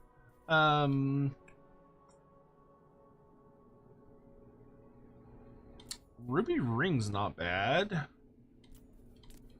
You can combine those potions of speed. Armor of Fortune.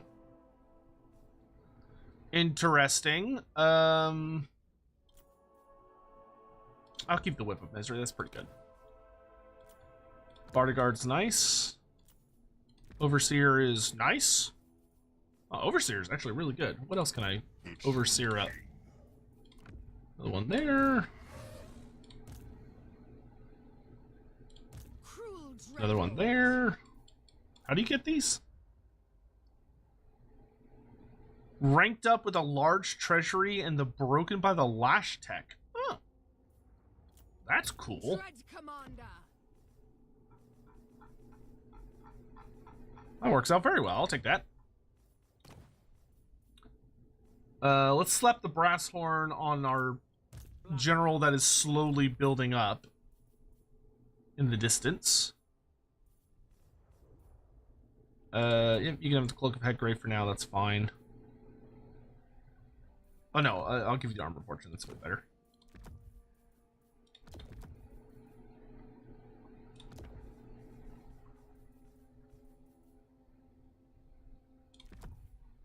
Cool. Vicious Dreadlord. You can get the growth building. Fear my malice. Pick up some troops. Tor Enlek is coming along well. Got a full garrison now in Tor Enlek. You love to see it. Chosen of Hecate. Yeah, you're gonna be recruiting for a bit.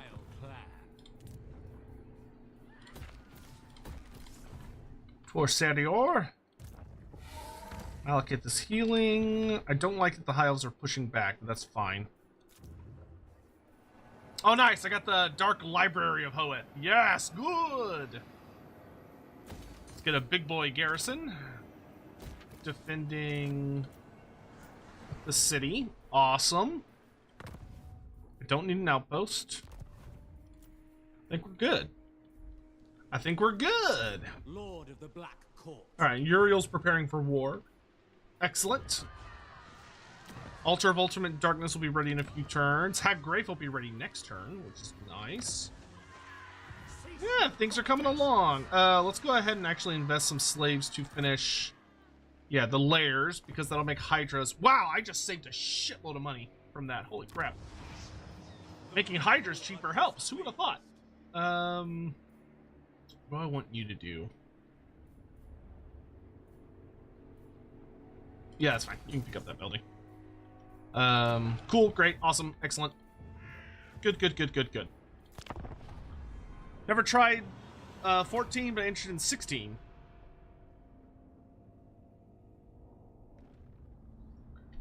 Okay, cool.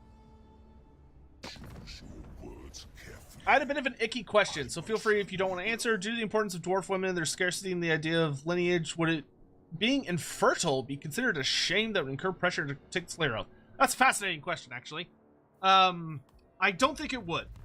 I don't think it would, because women in dwarf society have a significant amount of roles outside of just baby making. There are a lot of very, very important roles that are fulfilled by women within dwarf culture that do not necessitate them having children. For instance, like being a proper, like, Priestess of Valea, for instance, would be something that would require,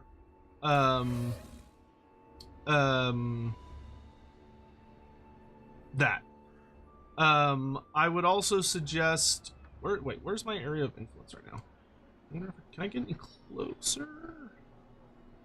No, I think that's about as close as I can get.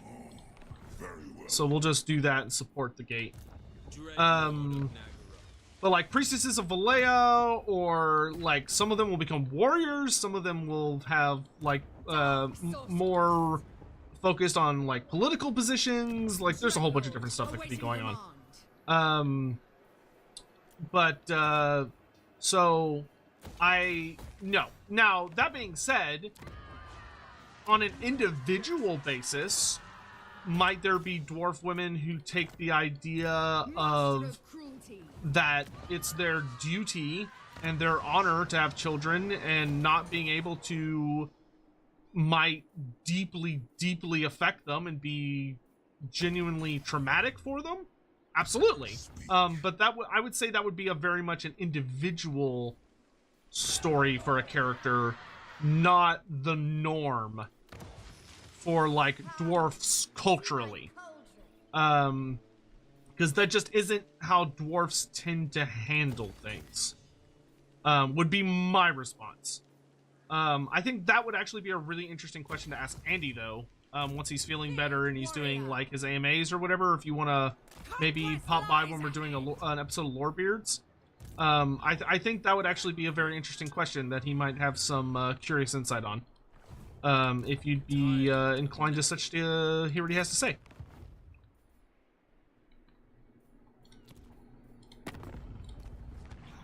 Just checking. Urson Revivalists want to be friends. I mean, if I'm going the good guy route, I'm tempted.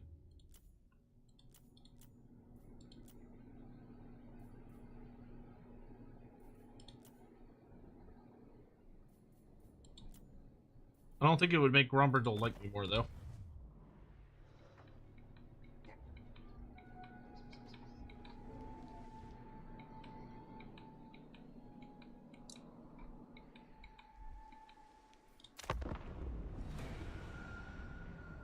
Ambuscator, nice. Rainbug, thank you so much for the 41 months. The red host. Cursed Sotek spawn. Can I be bothered to fight this? Nah. Thanks, but no thanks. Like you have a choice. Are there no priests of Valea? Not that I've ever heard of. To my understanding, the Order of Valea, like the No, Grombrindal's getting angry. To my understanding, the relation or the cult of it's not a cult necessarily in a way that we would understand it, but to, the cult of punish everyone but gain 10,000 gold. Call for a feast. We're gonna lecture them on law so he gets bonus experience. I would say I would say that from everything I've ever read and from the way I understand it, the cult of Valea, though it wouldn't really be a traditional cult, it'd be a little different, would be female only. Like, it would be run purely by women. Though it would certainly be different than what we might expect. Your death will be remembered in another of my glorious sagas. Come on, surely we can work something out. Another wretched foul lizard thing. Ooh, sick balls coming into my territory. Cursed Sotek spawn. I dislike this. I I've dislike this played very much. TWW for 4 years now and never played a Dark Elf campaign more than 15 to 20 turns. Well, I mean, we're almost 100 turns in, so we're not, you know, all that crazy far ahead of you, to be frank. But hopefully you're having fun with the stream, to, you know, see what it could theoretically look like. I've made life a lot more difficult for myself by forcing Grombrindal to be a friend. It would have been way easier to kill him. Let's see, have I been dealing with Ricard long enough that I can betray him without getting in trouble? No, I need one more turn. Alright, one more turn I can cancel my treaties with him, and it'll make Grombrindal less angry at me. Just a little. What unit did you lose? I think I have everything. 1, 2... Oh no, that's right, I just have another slot. Spreading terror.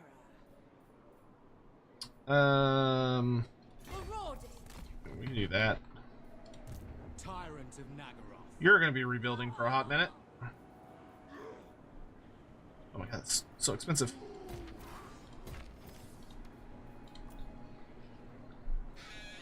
You killed my Slayer pirates!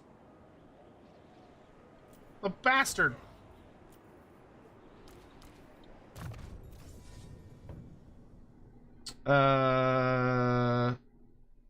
Sure, let's take Revered Name of Power on our Black Arc. Barbstorm is always really good. Wrathbringer sucks, so Barbstorm it is.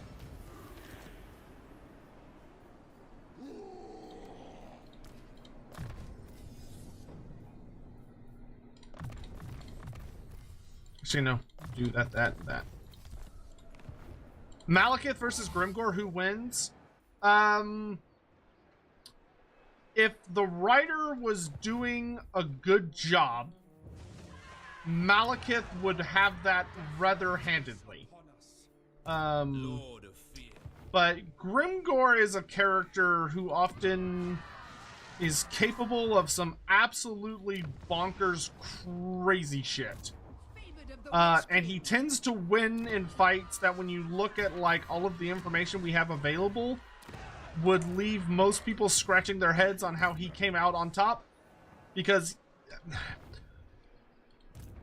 the greenskins of Warhammer Fantasy don't tend to be super well explored in the sense of what exactly would they be capable of and what would they be bringing to the table. In regards to like their ability to tear people apart and like just kick the crap out of people and mess them up and all this other shit. You know, like, how is Grimgor Ironhide, a very big, scary black orc, supposed to deal with one of the most powerful elves in existence, who is also riding on a really big, powerful, scary black dragon, who is also a very, very, very, very, very, very, very, very, very, very, very, very, very skilled sorcerer in his own right? Just doesn't really seem like a situation that Grimgor could realistically win. But that does not necessarily mean that he wouldn't win. Because that's just how fucking bonkers Grimgor is.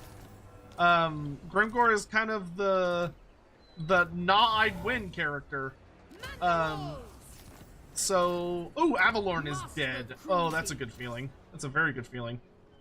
Like, I can tell you for a fact that if you were to ask Andy that question, Andy would say, that's not even a question, that's not even a contest.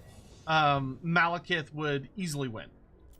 But me, sitting in the back of the room, I would say, knowing how Games Workshop writers like to handle things and like how they treat Grimgor, they would probably make it a very, very even fight, where Grimgor is just like a nigh unstoppable monster. And Malekith has to use everything that he has to slow him down. And manage to like squeak out a victory. But that being said, I think that is what would be the like proper way to do it, to be honest. Like, I would want Grimgor to be that level of a threat, but the big thing that it requires is that the author who would be doing it would need to have a sit down with him and be like, okay, like, this is what we want to do with Grimgor. We want to make Grimgor super duper scary, and we want to make him super powerful and cool, and we want him to actually go toe to toe with Malekith and be a threat, like a genuine threat. And you would have to tell that writer, in order to make this work, what we need to do is we need to have a deeper focus on who Grimgor is and how he does things. Because the issue with Grimgor Ironhide is that he's always off screen. Grimgor always tends to have his big fights where you cannot see him, and then when you can see him, he tends to be fighting like some really, really powerful, nasty Chaos Champions. But, you know, to me, I would say it's like, if Grimgor Ironhide can fight Archaon, and debatably win, then I think Grimgor Ironhide can fight anybody in the setting and debatably win. Would be my honest answer. However, Grimgor suffers really heavily from, despite the fact that he's a very beloved character and he has a lot of really hilarious memes associated with him, he's not very well explored. Grimgor is not well explored at all. The writers never really dedicated much effort into fleshing him out and explaining how he works. They just kind of hand wave, oh, he's like the super big, awesome, cool badass that wins every fight, and he waws and he headbutts and he kicks people in the nuts and whatever. Which is just kind of disingenuous, right? It just doesn't get a good. It doesn't explain anything. So you're kind of left there going, well, like, I don't understand how he does this. Like how, like, Grimgor is said to have, like, faced vampire lords, and he's got, like, a ring of vampire lord fangs around his neck, and he's kicked the shit out of dragons, and he's taken on greater demons and destroyed them, and it's like, oh, wow, that sounds really cool. Like, I'd love to see that. And they go, well, yeah, but it happens off screen. So, like, it's just, he's kind of one of those characters that, if there was any character who is important to the setting, that, like, if you were to come to me and be like, Sotek, for the sake of what's best for the setting, what character do you think needs, like, a dedicated examination? My answer, without a moment's hesitation, would be Grimgor Ironhide. Because he is a really fucking big deal. He's the strongest orc there is, period. He just is. Like, he is the big boss of the orcs as a race. He's the most powerful orc that will ever live in the setting, period. And because of that, we need to understand him. We need to see him. We want to see him in action doing Grimgor things and winning Grimgor fights and slapping people on the butt, and just being like an unstoppable monstrosity. You know, we need to know what Grimgor Ironhide, if my theories about him are true, which are, to be fair to everyone, my theories are considered a bit crackpot by some folks. But if my research that I feel very confident about is correct, and Grimgor Ironhide is somewhere in the ballpark of 3,000 years old, then there need to be books written about what he's been doing for 3,000 years. Who has he been fighting? Who has he managed to defeat? How did he do it? Is it because he's really, really smart? And like really clever when it comes to fighting in battle and doing all this other stuff? Is it because he is like particularly resourceful?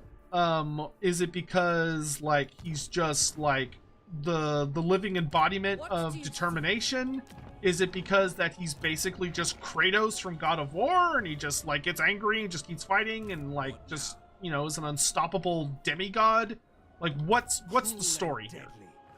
And Games Workshop has never bothered to flesh that out. So, like, Grimgor is one of the more unfortunate circumstances of, like, yeah, he is, without a shred of a doubt, one of the most powerful characters in the setting.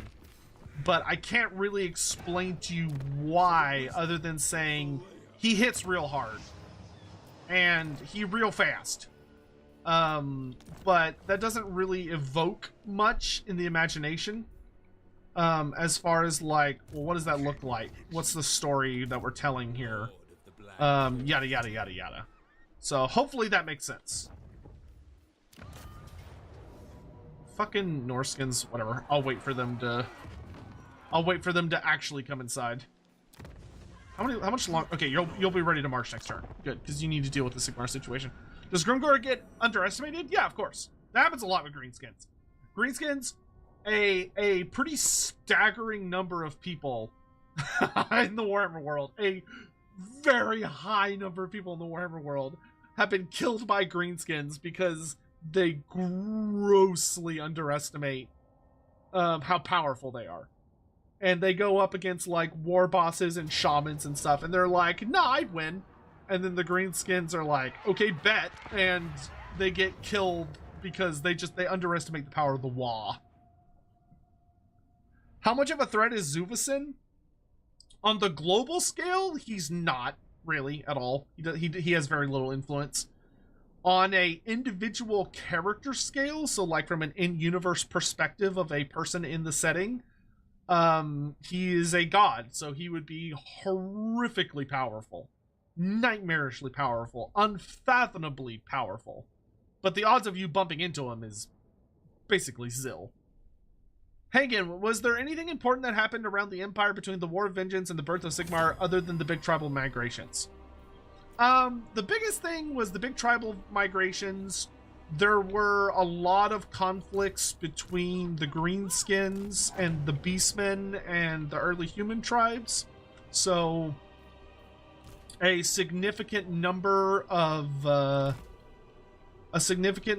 people or wars happened between the human tribes and the Beastmen and all these other factions as they were warring against one another, trying to claim dominance over this new fertile land that basically nobody owned, because the dwarfs were pushed back to the mountains, and obviously the Goblin War started, and oh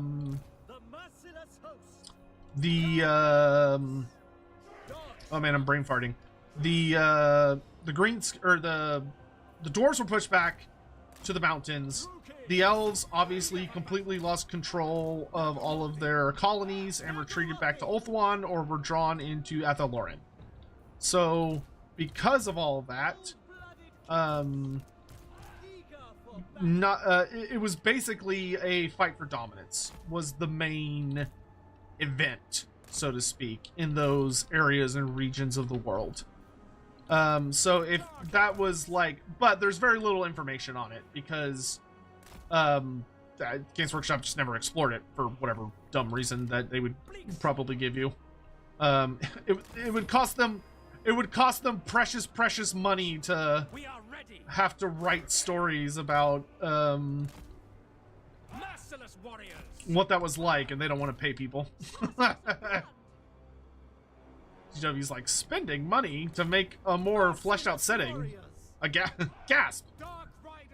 How can you suggest such a heretical concept?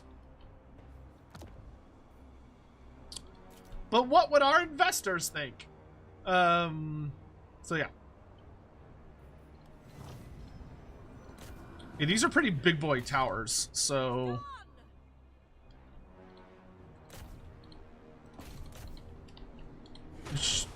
oh yeah.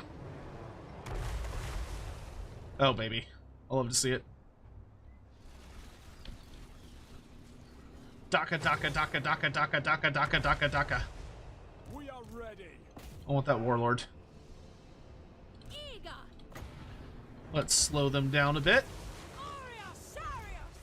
Also gonna do that.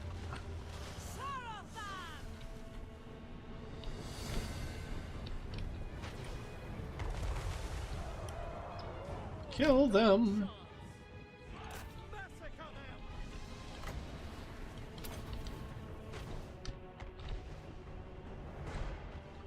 Nice. One dead siege tower. This one's unfortunately gonna make it, but whatever. Oh, a baby? It's almost dead. Oh, come on, one more. Yeah! I love it. Well done, lads. Go over that way. Actually, I just don't need you on the walls. We'll just shoot all these nerds. It's fine.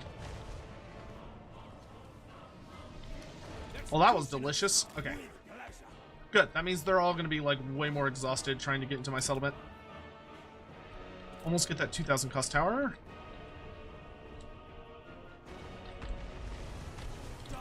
Fall back. Onwards to murder. I want these. Battle ready. Daruki, forward. Cold-blooded killers. By Drakira. Terror and death. What'd you get? Dark shards. Merciless warriors.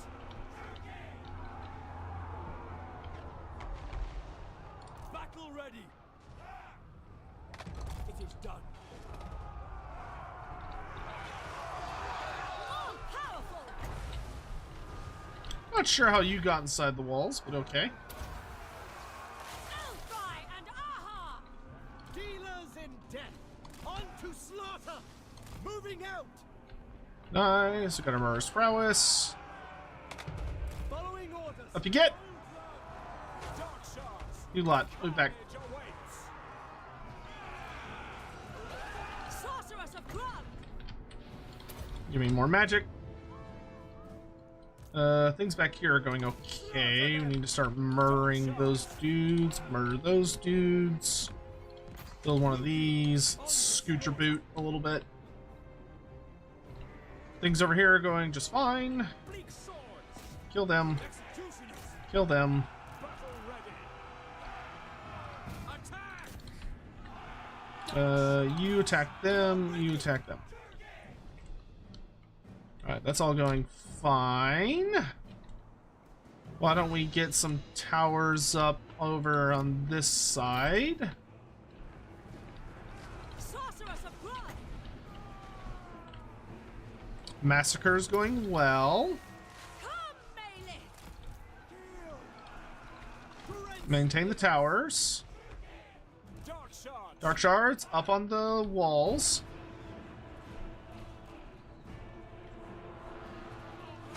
This is going very well. Shades. Murder awaits. On to slaughter. Oops. Summon the horses. Summon the riders! Cool, I like Grimgor because much of the stories of him are funny, but he is a walking waste of potential, to be honest. Good proper novel to flesh him out would have been made much more interesting. Yeah, I agree. 100%. Grimgor Ironhide is the most important character in all of Warhammer Fantasy to whom, or for which we know virtually nothing. We know virtually nothing about him. Like, it's not 100% confirmed where he came from. Like, there's a little note about it in the End Times, but it's also, like, not in the big End Times book. It's in one of the little side books. Which the little side books, while they are technically canon, like they're canon, until they're replaced by something else, they also tend to be a little... They can be a little suspicious sometimes. Like, some of the things you read in those books have you go, like, I don't know, that, like, they can come off a little fanficky from time to time. But, yeah, Grimgor should have had his own novel, for sure. At least his own novel.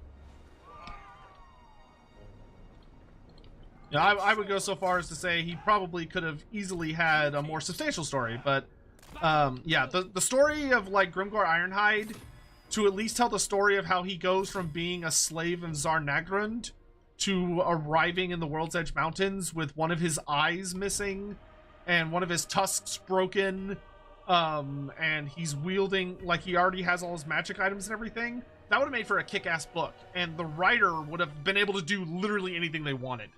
So it would have been a perfect Black Library book, because they would have been able to just have a lot of fun with it and explore some really cool ideas. And they could have explored, like, Darklands culture, Greenskin culture. There's so many things you could have done with it, and Games Workshop just never did. Maybe one day they will, but right now they don't. Like, the Skarsnik novel is fantastic. Like, the Skarsnik novel is a perfect example of that, where it takes Skarsnik from the beginning of Skarsnik being born, literally, and takes him to, like, the modern day. And it's awesome. It's one of the best Black Library books there is. Skarsnik's book is fucking fantastic. And it's like, oh wow, this is great and awesome and really fun and compelling and yada yada yada yada. Whereas you look at you know, you look at Grimgor and you're like, I don't really understand. Like, he's cool, but he doesn't really have any lore outside of the end times. And like the Storm of Chaos, which is just an alternate version of the end times. So like, I'm just not really sure, you know, this character just doesn't have a lot to him, which is unfortunate. It shouldn't be that way, but sometimes it do. Oh, that's a lovely, relatively undefended Lothern you got there. Would be a shame if someone were to walk in and grab it. Lothern is ours! I will aid you. I always find it funny Lothern doesn't actually have a unique building, it just has the unique port. I feel like they should add some new landmarks to it. Alright, get the garrison immediately. Get rid of that, get rid of that. I'll keep that, I'll keep that. Alright, the capital of Ulthuan has fallen, which is really, really important because the big thing is that it is going to essentially stab Tyrion in the nuts economically. Like his economy is going to collapse inwards now that he's lost his capital, which means we are very, very close to our victory over Ulthuan. You are going to march to Black Creek Spire, and you're going to stop Sigvald. While you're doing that, I'm going to hire you a Black Arc. Pretty decently powerful Black Arc, actually. I know. I want that, and Dread Slaver is really good.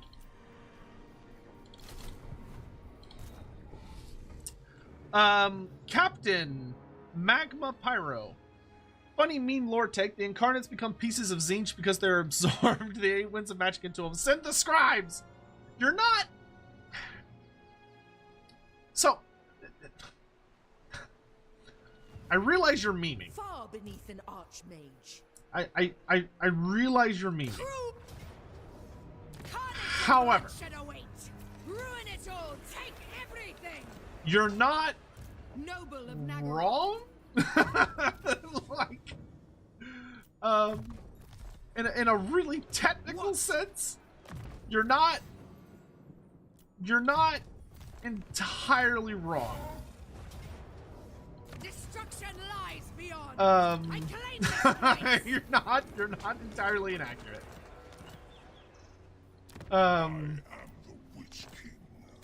Cause like, you know, technically, yeah, all magic does tie back to Zinch. And the incarnates of magic are literally just like, that's, I don't think Games Workshop in the modern era would agree with that, but you're not really that off base to be really blunt.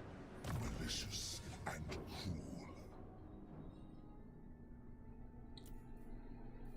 Try not to let it mess too much with your understanding of the universe, though, or whatever. Let's see. Give me Transformation of Caden. Bloody Blade is so good.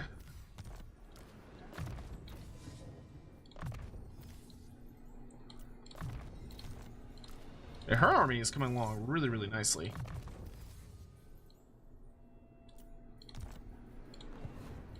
Okay, we captured the Shrine of Assurin, which is super sexy because it gives us a bunch of buffs with several other factions. And I'm gonna sneak my way towards these guys. Tyrant of Nagaroth, Lord of the Black Court. Yep, you just keep prepping.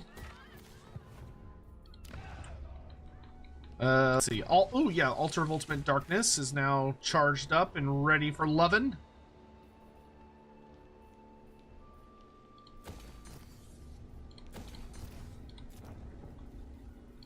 Upgrade the Griffin Gate. Neat. All right. Good, good, good, good. Oh, God, we're so close to claiming this entire island to myself. Oop, that was the wrong button, but whatever.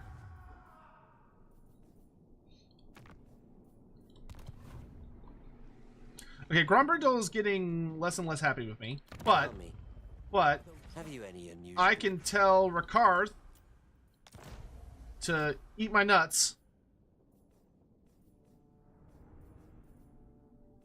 And that will make Grombrindal much happier.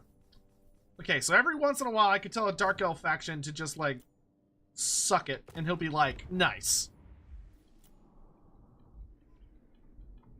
Alright, so how many more settlements do I need to actually win? I need 25 more settlements, but at the rate I'm going, we've got 1, 2, 3, 4, 5, 6. Actually, no, I've done that one already. So 5, if I'm lucky, 6, 7, 8. 8 more settlements from Ulthuan, and then I'll need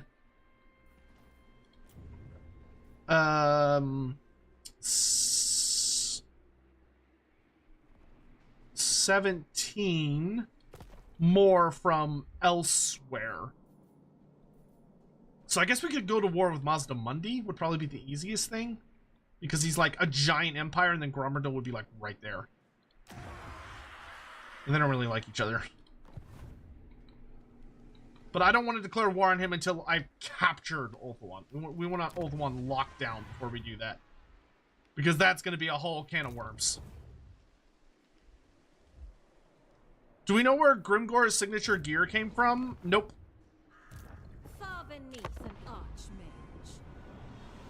I want to say if you go back and play Warhammer 1, that they have a Before my mind. They have a storyline in it about, because back in Warhammer 1 and Warhammer 2, but back in the older Warhammer games, the quest items, the legendary items, had like really long storylines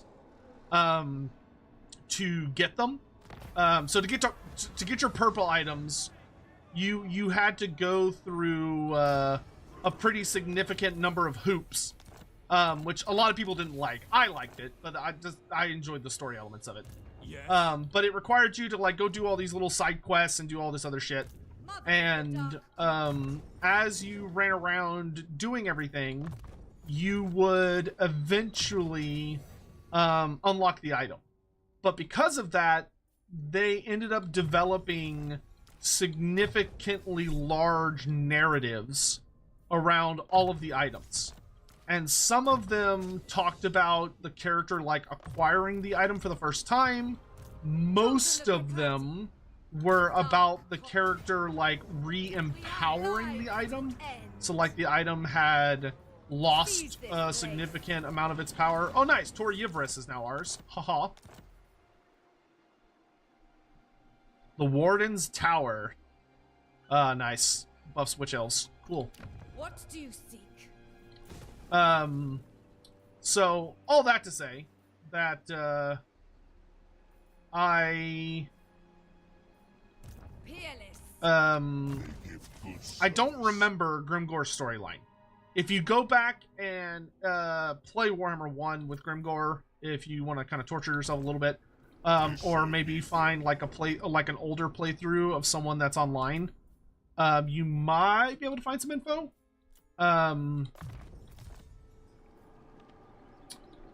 But yeah, I don't remember off the top of my head.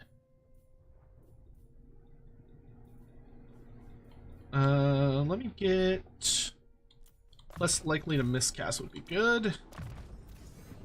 And then I'll grab more damage. You can get that. For you, let's get damage. Tor Yivris has fallen, which is excellent news. Yeah, I'll go ahead and perform Sacrifice to Hikari. Let's make our sorceresses even more powerful. But yeah, I used to really enjoy the quest lines. They weren't for everyone, but I thought they were super fun, and they had a lot of really funny, or a lot of really like interesting and dynamic stories. But a lot of people didn't like them because they often required you to do quite a bit. So like you'd have to journey across the map, you'd have to send characters places, you'd have to perform specific kind of actions with specific kind of characters. You had to jump through quite a few hoops. And some of them even had like multiple battles. So like it used to be like I want to say it was Balthazar Gelt. I want to say had multiple battles for some of his items. He wasn't the only one, but there were quite a few characters that would make it where you had to do a lot in order to get all the items you wanted, which could be frustrating. Like I don't deny that in the slightest. Some people hated it because they felt like it was a lot of work, which is very understandable. Give me a garrison. Okay, so that's all going well. Cruel and deadly. You're coming along. They dumped it down to sell more. I wouldn't say sell more, as they were responding to community requests.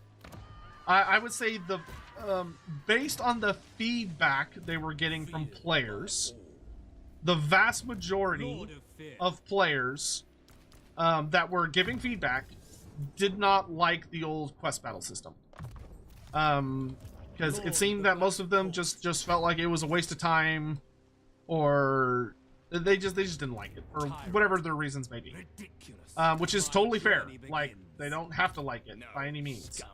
You know, I enjoyed it, but that's me. I'm not gonna be like mad at someone or say someone is dumb because they don't agree with my opinion. Well, depending on the opinion. but yeah. So hopefully that's helpful in some way, shape, or form. I hate that Yivris actually has a standing army. Then again, I think I could obliterate them. They don't look that good. Never. Yeah, whatever. I think I'm just gonna obliterate them. Let's have a big fight to destroy Ulthuan for true. Oh, God, I'm getting hungry. I doubt we'll finish this campaign this stream. I think we'll probably finish it the next time, because even after I take over all of Ulthuan, I still have to destroy like almost another 20 settlements.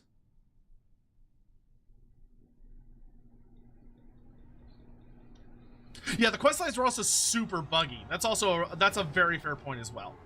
They were very prone to bugging, which sucked. That super duper sucked. Nobody liked that. So that's another very, very fair criticism. I would not, yeah, like I would 100% be like, yep, they absolutely did. They were quite fond of bugging, and if they broke, it would suck because then you just couldn't get the item. So there's definitely the whole thing of like they needed to change it because the old system was just needlessly complex and caused unnecessary issues. Whereas when they simplified everything, lo and behold, you know, legendary item quest battle or quest breaking is relatively rare nowadays. Still happens from time to time, but it's much more rare. Sorceress of Grund! Mistress of Whispers! Watch now! True Key!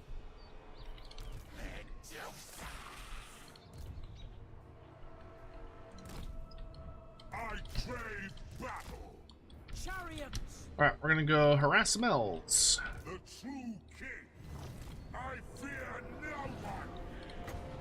I have fought with gods before, and still live! This battle is no different. Ensure we are the hunters, not the prey. Malekith killed all the elves that didn't follow him. He could repay some grudges here. Very true.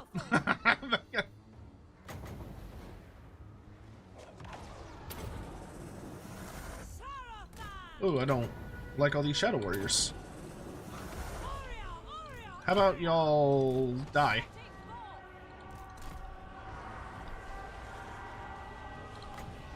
Alright, so Gaze of Malice is mostly non-AP. To slaughter. Canna! Malekith comes. Setting forth. Attend me. Oop, look out.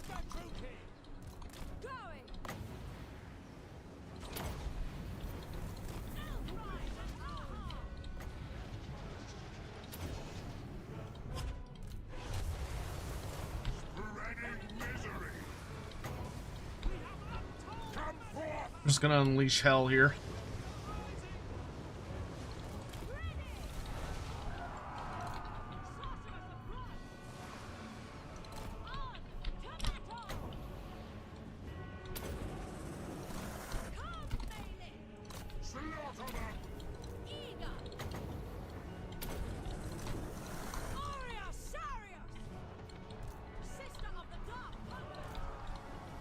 Malekith's pretty spicy, so I'm not too worried about him. Hear my words. Spam a good number of spells out. I lust for slaughter. Nope, you keep on the move. I've got reinforcements showing up. I'm gonna do some harassment. I will have destruction. Don't plague of rest me. That's very rude. Forward, glorious carnage. Eager for blood.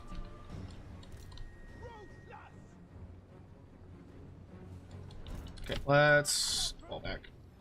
Let's get Malekith out of there.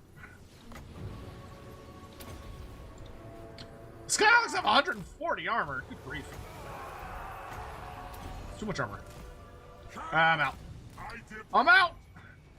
The Witch King. There we go. Death away. To my army! Cannons! We'll guard it. Malekith. Moving out. Bring chariots around the rear. Adept. Have the masters support her. Yeah, fuck your Tyrannok chariots.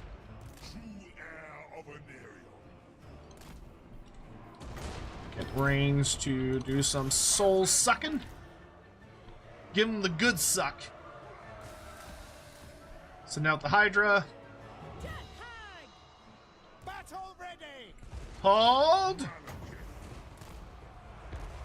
Hold! Dark sorceress. Carnage calls. Okay, nice. Advancing. Come forth. Onward.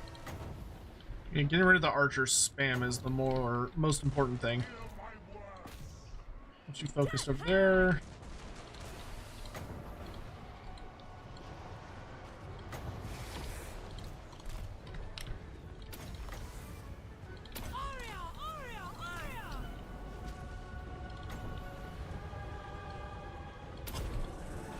Wasn't very good, was it? Lord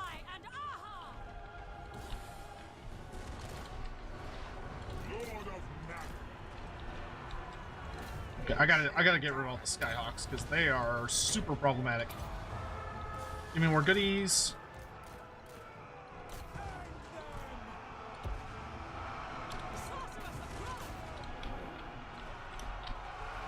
What deeds await? Destruction is come! You go support her. Witness my And cruelty! debuff them. Pain, suffering, death! Hack, cut!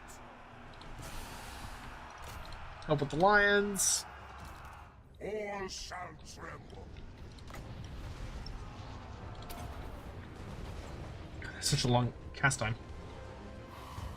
It did some damage. My power is yours. Dark Elves. Okay, I think they're gone. We stay put. Yeah, they're gone. Okay. Cannon! Sorceress. Now we're gonna make it start raining fire, baby.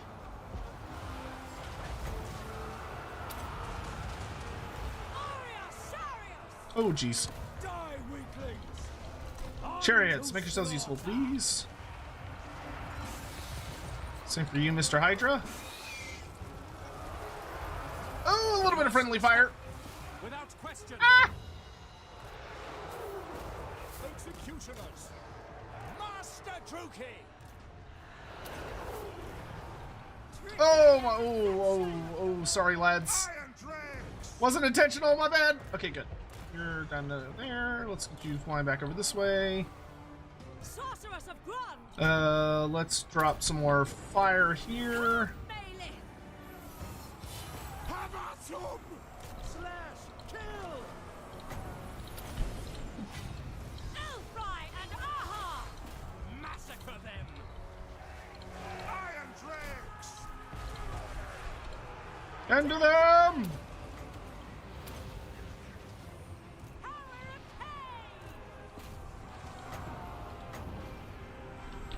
Go big breath attack.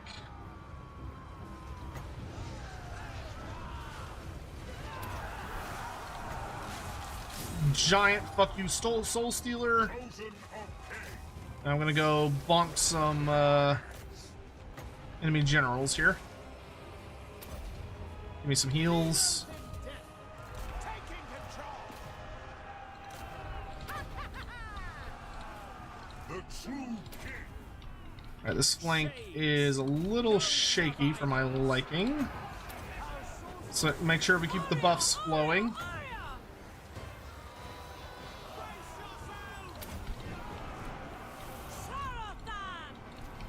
Organ gunner! Oh, organ guns, you silly gooses. There's a single shade left. What a brave king here. Alright, I can go help break this up. Hammerers! Black guards. Mess them up! Mess them up! Merciless warriors. Now. By Drakira. Malicious. Okay. Malekith! Alright, Malekith's broken this situation. Organ guns are turning around. Die! Die! Y'all kill the characters. Malekith, I need you up north. Malekith comes! Fly! Fly, my pretties! Alright. To slaughter. Bring death on them! Cannons, let's focus those enemy archers. Shades, reform the line. I think I see a set of chariots with my name on them. Fear my wrath!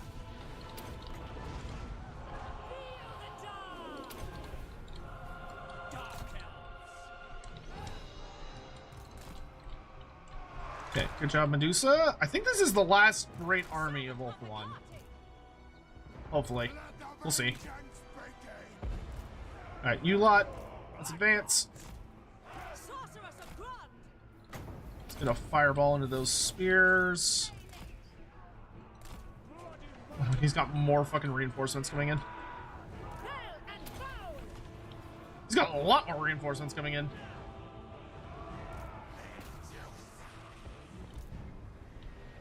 I thirst. We're pushing him back though, Sorceress of Grund. bit by bit. I would like a big fat soul stealer right here. Do I have any more powers of darkness? No, I'm out. Okay.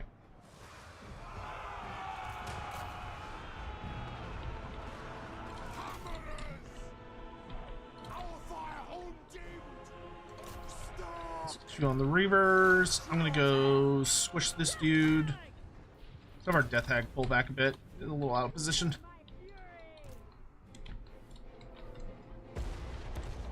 You know what? Let's get the organ gun to roast those Shadow Warriors. Oh, I got a shitload of guys over here. Come on. Malekith is doing what he does best. Hammers, reform the line. Reform the line! Reform the line! I want that bolt thrower offline.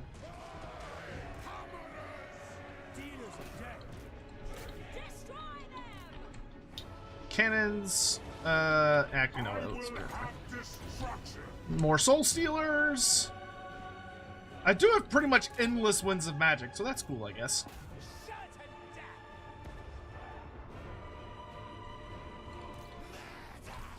You go after them. Wizard will escort them out. Let's reform this way.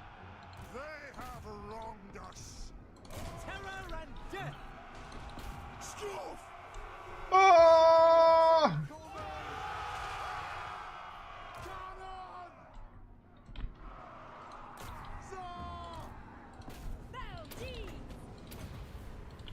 Foul deeds.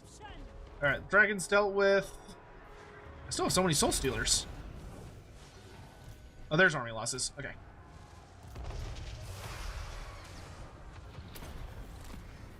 Attend me. Okay, good. Master Druki. Alright. Bloody murder. Wrap up what you can, boys. Wrap up what you can. Slaughter them. Forward. The merciless host. Keep clicking the wrong thing. No quarrels. Alright, kill what we can.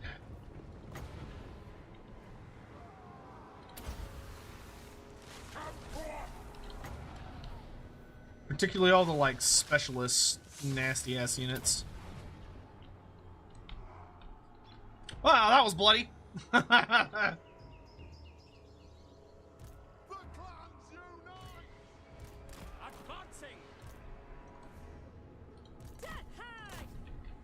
Okay, that's fine. We'll let her escape at super low health. One of these armies is in March stance. I don't know which one off the top of my head, but one of them is. So they'll just, like, get auto-killed.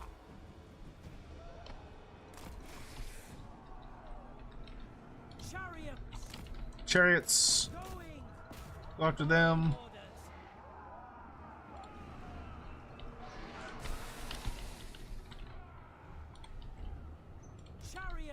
Go, chariots, go. Master Druki. Right away. No, I'm not gonna get range.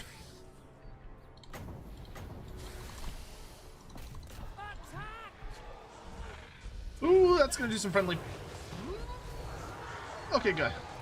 Also, I'd be shocked if that does not do some friendly fire, but I guess we got lucky. Alright, we got to use a shitload of magic. Sweet baby dragon! Oh, hello there! Thank you so much for the raid, I really appreciate it. Hope you're having a great day. Appreciate the raid. Very nice of you. I am ready.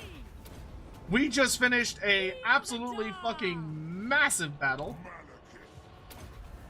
Mods, if we can make sure to give them a shout out, I'd appreciate that. Thank you, Hawk. Okay. Well, that is a shitload of dead elves. But, yeah, good. This should break Ulthuan. I don't think they're going to be able to recover from this. Good. Yes, hello there, Raiders. Hi, I'm Loremaster of Sotek. If you're not familiar with me, I'm considered one of the premier authorities on Warhammer Fantasy lore and literature, and I do pretty much everything relating to Warhammer Fantasy. Whether it's the roleplay game, Warhammer Fantasy Roleplay 4th edition is the current edition, but I've played the older editions as well. But also, you know, obviously do a lot of Total War Warhammer. Supposedly, it's been a hot minute since we've played it, but supposedly we do play Vermintide as well. And we've also been doing a fair bit of what do you call it? My brain. Final Fantasy 14. So, yeah. Thank you very much again, Dragon, for the raid. Really appreciate that. Hope you're having a lovely morning, afternoon, evening, wherever you may be at. Y'all are playing Total War as well. What were y'all doing? What campaign were y'all working on? How is Malekith's campaign compared to Marathi's? It's different. Marathi, you know, because of all the Chaos Corruption and the Slanesh units, she's able to pull off a lot of really interesting... Malekith is like the really core, centralized Dark Elf campaign. So, he really allows you to take all of the elements of the Dark Elf roster and dial them up to 13. And he also lends himself really, really well into building armies themed around various aspects, such as your cavalry and things like your I'm trying to think of another great example. Oh yeah, I'll actually take extra physical resistance, thank you very much. But he's kind of like the very core faction campaign for the Dark Elves. Like, if you kind of want the very straightforward, good, but, you know, very straightforward Dark Elf experience with, like, a stupidly powerful legendary lord, Malekith is really good for that. You're playing the Sisters of Twilight. I love the Sisters of Twilight. The Sisters of Twilight are like, listen, if I could, you know how people always do the like if you could pick one character or whatever from like this universe to like marry or whatever, like Sister Twilight are like S tier. Like, not only are they gorgeous, but they're so fun. They're so fun. They have really fun lore as well. A lot of really good mystery and like not necessarily any full answers, which just kind of makes it extra spicy and enjoyable. But they're great. They're awesome. They have a really fun campaign. Okay, so with that, I think we've cracked Tor Yivris. I think Eltharion is truly and utterly defeated. That was a big battle, but I do believe we are in as good of a position as we possibly could be now, which is excellent. But yeah, so we've been mainly doing achievement hunting. So we are currently working on the complete a very hard Dark Elf campaign. So that is what we're doing right now. But yeah, if you really love Warhammer Fantasy in any way, shape, or form, this is a community that I think you'll really enjoy hanging around. I also run a podcast on Sundays called Lore Beards, and sometimes Wednesday nights as well, but mostly Sunday mornings, where we cover and talk about pretty much everything Warhammer Fantasy with my co-host Andy Law, who is actually one of the original who has written a significant amount of Warhammer Fantasy stuff, because he was a writer for Games Workshop and has done just an incredible amount of stuff and is insanely gifted and awesome and cool. So we do a lot of really cool stuff. You just joined the Discord? Awesome. Very exciting. Well, I hope to see you around. That reminds me, I need to figure out when we're gonna do the next Discord event. I'm sure I have a moderator who's very annoyed with me, wondering when we're doing shit. But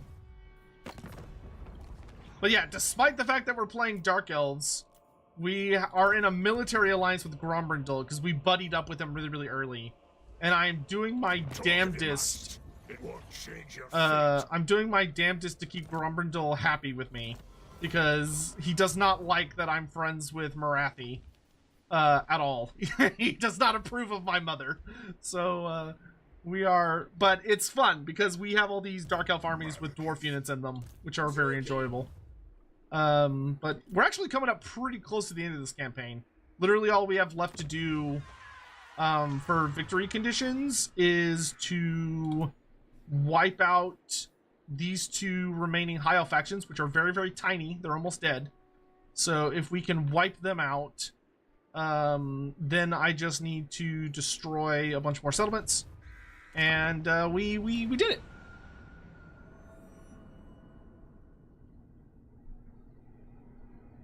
Multiple small gifts worker than single big gifts. Oh, good to know. No, I would normally I would accept this in a heartbeat, but I'm trying to be a good boy and make the dwarves happy, which means I can't befriend the Skaven, or else I'll get in trouble. Confederate Marathi? I would love to, but Marathi is not having it. Unfortunately, Marathi is fairly powerful in her own right, and she's attacking the same people I'm attacking, so there aren't really many opportunities where her armies are like being destroyed and stuff like that. So because she's not really taking much in the way of damage, and she's just kind of winning all of her major conflicts, she is not at all interested in being confederated. Mostly just because she's very, very strong in her own right. Let's grab that. Tor Yivris, I would like a garrison. Make sure it does not fall.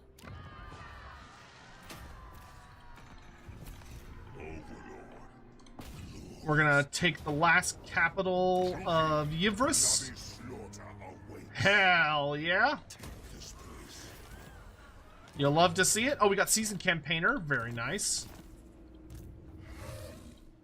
So this will make it where Yivris only has a minor settlement left, which means they are truly and utterly upon death's door. And big boy garrison, please. Hunt down and kill Leandra. Squish. Good job, Barbstorm. And then I need you to run over here so we can go wipe out what's left of Tyrion. Okay, I think I've got all of the major stuff I want on that, so let's start leveling up your blue skills. And grab that, because I've got all the major things I want with her. We can start having this Black Arc head south as it levels up. Grab that. Haggrave. Well, yep, let's get an arena. Everything else is looking. Sigvald's running for the hills. The little coward. So let's pursue Sigvald and his buddies, while this Black Arc also continues to build up. Give me a mix. Level 10, let's grab Purple Sun. And then you, we can grab, let's do more hard to hit. What? The ocean awaits. Don't care about that. Don't care about that. For our buildings, yep, cool. Port Ellisaur's coming along. Okay, let's upgrade the tower so I can slap a garrison in it. That's actually decent sized, so that hopefully it'll hold out long enough for me to do what I need to do. Marathi's coming down hard on what's left of Tyrion. Things are looking good. And Barbed Lash, you have an extra slot, but nothing I can really do with it. Archon the Black wants to be friends, but that does not seem much in the cards at the moment. And Grombrindal does not have any missions for me. The ancestors bow to no one. I can't afford to give him a small gift. Okay, I think next turn we'll be in a position where we can safely declare war on Mazdamundi and hopefully drag everybody with us into the war against Mazdamundi, because Grombrindal's right next to him. Do I care enough to prevent this? I don't think I do. Because he's going to take a lot of damage. And one of my, like, my second most powerful character is right there.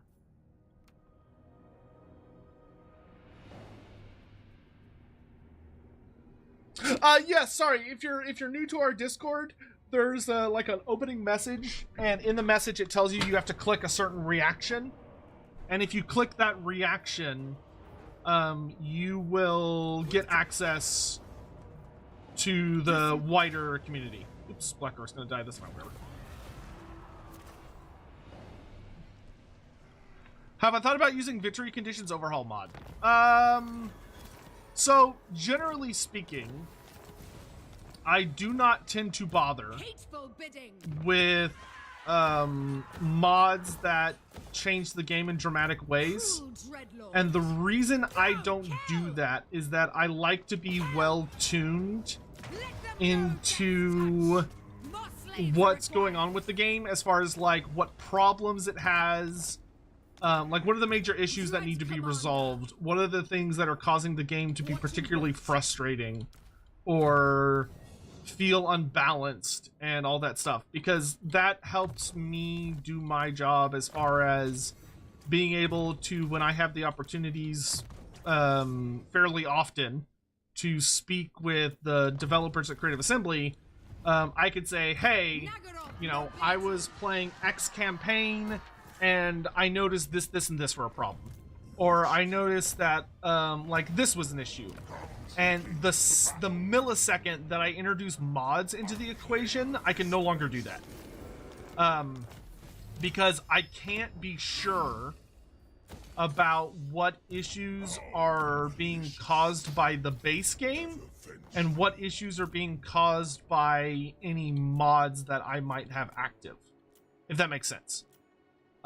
So generally speaking, I try to use them as little as possible.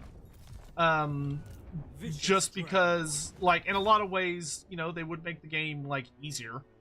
And simpler, more straightforward, and yada yada yada. But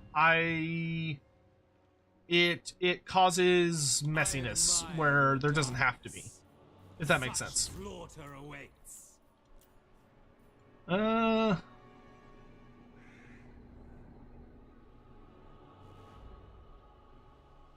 Don't think I'm going to be able to get any new dwarf units anytime soon. So maybe give me...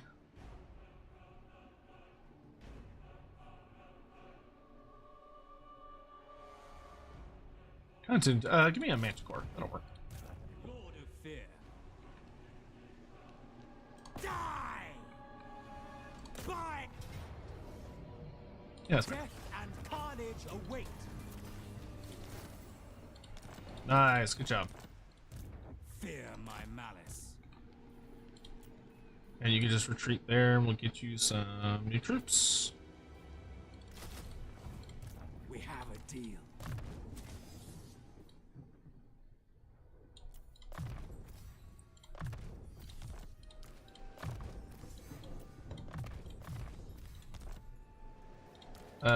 And then for the assassin, we let's buff his shooting. Murderous lord. Weakness abhorred. Tyrant. Okay, that all looks really nice. Things are coming along. We've got a pretty hefty amount of slaves, which is nice.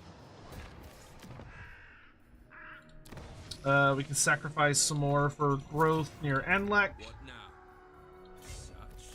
Okay, we're gonna save before we do it because I don't want to declare war on Mazda-Money and then it turns out that, like, the freaking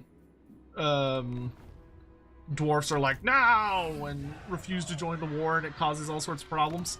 But we are going to attempt to declare war on the Lizardmen and see if we can convince our dear dwarf allies to join alongside us, which I would like very much. So let us see what happens. So we're gonna do a hard save here.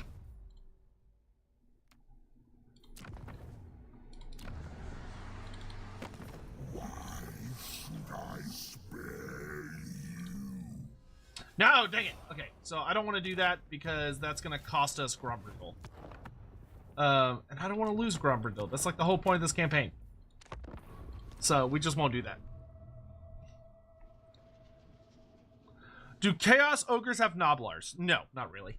I mean, lore-wise, would there be Noblars that go along with Chaos Ogres? Yeah, probably. There would be Noblars that get dragged along. Because, you know, their tribe decides to maybe go join up with Chaos, or the Noblar belongs to a particular ogre who brings his Noblars with him. That being said, the environment into which the Chaos Ogres would go would be very hostile. It would be extremely hostile for Noblars. So like, there's a very good chance that the Noblars would die, to put it very bluntly. That, you know, they would go into this new environment, and due to the chaos corruption and the very wow, Tor Elisor wants to be friends. Wow, that's how you know we've really made it, chat. When there's another high elf faction that's like, hey, you want to be you want to be buddies? We could be the true Phoenix King and demand the allegiance of a high elf faction. I'm sorely tempted.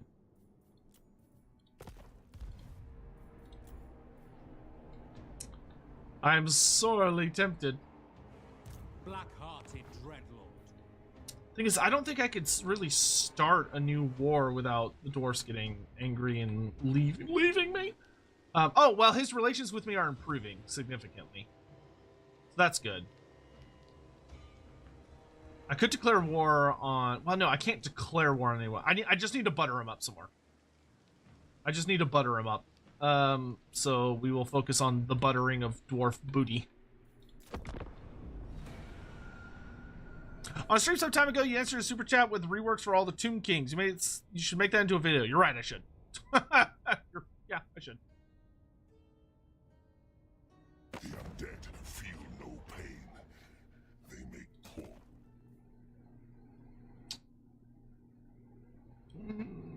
No, because I don't think Grombrindal will like you. Is there a way to make Mazdamundi declare war on you? Yes, go raid him. Go run around in his territory and make him mad. Which is what I'm gonna do. But the dwarf relations, see, if I upgrade the Sword of Cain, it's gonna hurt me more. And I'm not willing to do that. So I'm gonna return it, because I can just go redraw it. That's not a big deal. So I'll just send Alyssa to go get it again. But first, you need a proper weapon. Also, you can have the Ring of Hotek. Somebody has Blade of Ruin. Give me that. Yoink. That's a really good sword, so I'll just take that for now. Hateful bidding. But I can have her go redraw the Sword of Cain later. I'm not going to worry about it this instant. Feel my power. I would very much like to take Val's Anvil.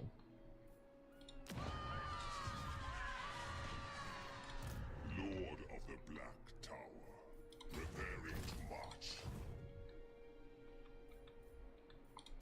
Supreme sorceress of Grombrindal. Unparalleled power. You... Yeah, we could fight with the Beastman and the Skaven. That would be an easy one. So why don't you head that way? Cruel and deadly. I admire your Go with her. We want to give at least a... We want to give like 2 small gifts. 2 small gifts to Gromby. To make him be like, oh, wow, look at my considerate... Okay, good. We're getting back to positive with him, which is nice. Yeah, the Sword of Cain was causing us some issues for a bit, but that's fine. We'll redraw it in a little bit.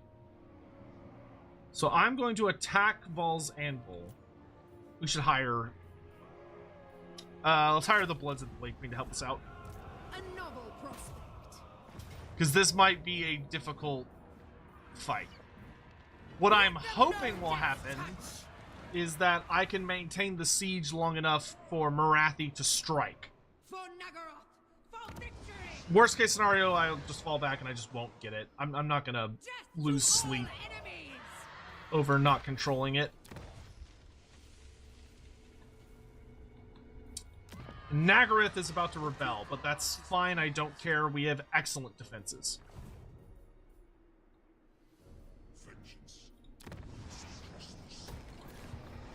Okay. All that's looking really good. He's rebuilding his armies here. What now?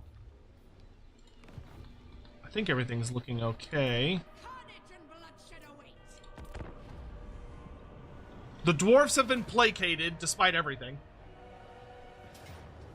Good. Excellent. Get fucked, Alistair. How dare you take the spot of my sweet baby Corhill. Excellent, excellent, excellent, excellent, excellent. Etain stands on the precipice. What do you want, Bellicor? No, I'm not getting involved in your problems. I think that's the last army of Etain. Ooh, skull helmet. Cause terror and hold the line. Very nice. Seize it at once.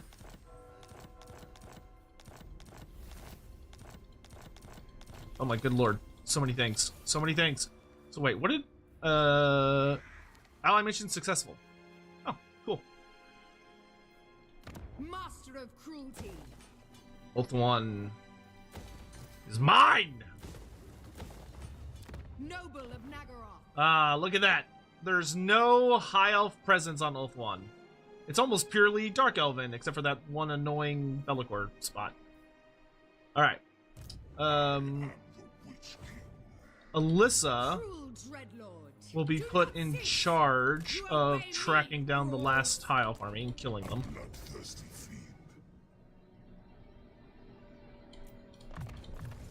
Oh wow, I got a shitload of experience. That's good, that's good. Excellent, good, excellent. That rogue army by Malekith's likely to attack him? They can, feel free. They would get absolutely murdered, so, you know. Far be it from me to stop them.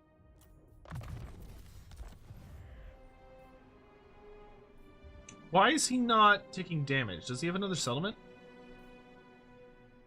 My temper is quick, but Sun Fang. He controls the Galleon's graveyard? Oh, you bitch.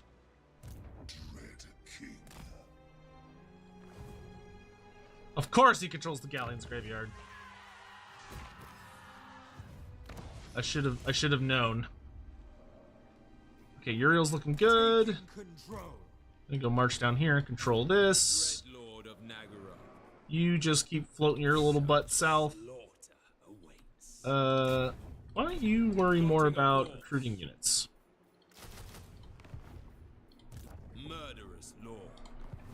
Meanwhile in the north, dwarf stuff still going up. Dwarf stuff still going up. Though I have enough money. I'm here, you're here, let's talk. You know what we could do? Is we could... I wonder how much it would cost for him to join a war. I don't know if I should mess with that.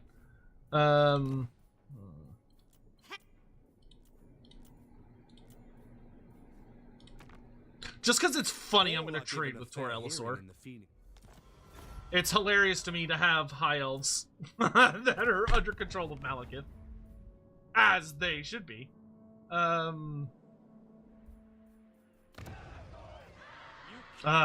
want the Black Citadel of Anlak so bad.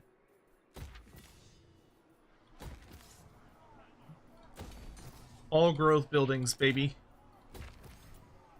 Use those slaves to bump it up as much as possible.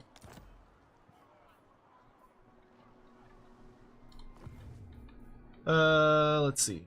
Okay, so we're crashing down on all this shit. I'm not worried about my black arcs stuff at the moment. The portents are good. You are... Oh, actually, no, Morgar will be the perfect test for what I need to do. Yes, good. Yes, Morgar will be perfect. On stream, no, I already answered that. Words have great power. Oh, that's so tempting, but Grombrindal hates you. No. Who does Grombrindal hate the most that I'm not at war with already? Hellebrand and Marathi. I could backstab Hellebrand. I don't need Hellebrand. So I could cancel some of my treaties with Hellebrand to make Grombrindal happier. But he's still trending positive, so I'm not that worried about it right now. Okay. So the Galleon's graveyard is mine. I now control the seas. Good. Good! My cruelty knows no limit. The ocean belongs to me.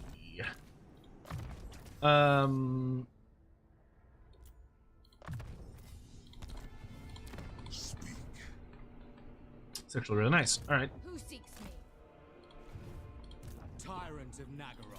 And you just pull into Babali. We can't take it just yet. So what I can do is declare war against Mortar. Not invite my allies. Because I want to see if I could convince Grombrindal to join the war. Who seeks the counsel of Grombrindal? No, he is not interested in that nonsense. Here, have another small gift. Okay. But that's fine. We could just declare war without him to work towards our end game. Alyssa, Dead warrior. What violence you need to stay I on command you now. their butt. Can I reach that? Yeah, okay. Onwards. You need to just stay ahead of them.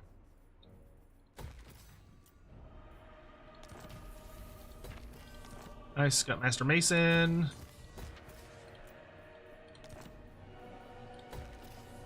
Shrine of Assyrians coming along well.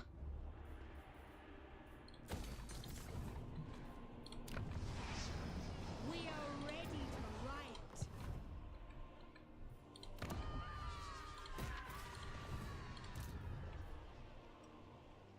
Die! With haste! You think you're going? Sail, damn you! You're not getting away. A vile plan. I admire your darkness. Let's grab one of these and more of those. Lord of Fear.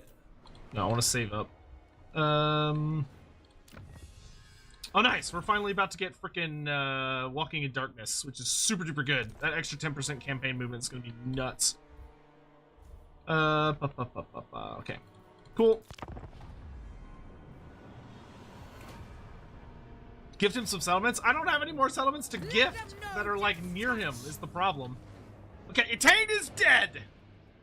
We have wiped out all of the playable High Elf factions. At long last. So all that remains for this campaign is that we have to take, I want to say, like, 12 more settlements? Are Medusa ever worth it? Yeah, Medusa are fucking amazing. Are you kidding? Ever since the update to their shooting attacks, they are, like, stupid good. Short victory complete!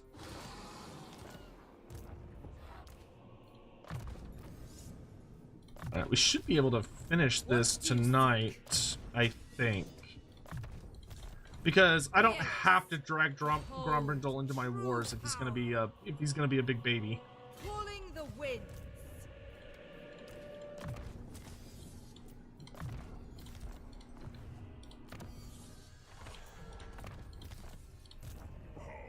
Malicious. What died? Oh, I may have lost Unit of Shades, maybe? Very well. Druki, bloody slaughter awaits. Trickster's Helm, nice. King Malekith. Underway.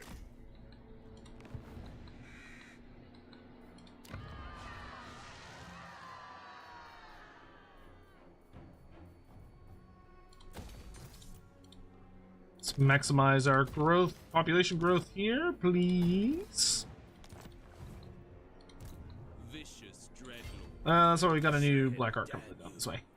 I approve. So our good ones over on the other side. I guess Anlek should probably have a general. We can put a Beastmaster here. Tough high Beastmaster. Malicious. Oh, someone redeemed a name for him ages ago. It was Hawk. Vakit Scale Ripper. That's a really good. That's pretty decent. It's pretty decent. Malicious and cruel. 1 turn faster for Cold One units. Nice. Also for monsters and Dargans. And Medusae. That's cool. I do like thematic builds. Unfortunately, there's not anything he could really take advantage of just yet, but, you know, we're getting there. Black-hearted dreadlord. Death Wizard, let's get cheaper Fate of Buna, because Buna's amazing. Malevolent lord. Also buff our Master with hard to hit, and then should be able to catch and kill Vigo.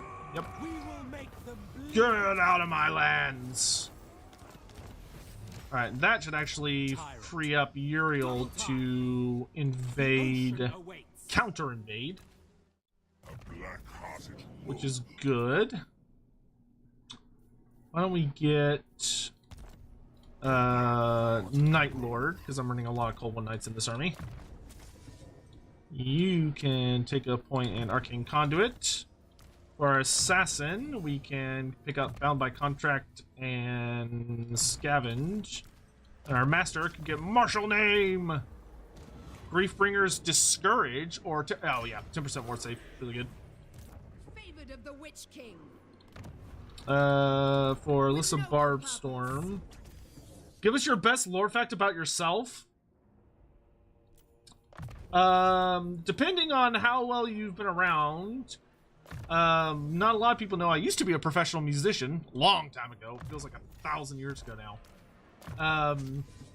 I was that was actually what I did. Like, that's what I did.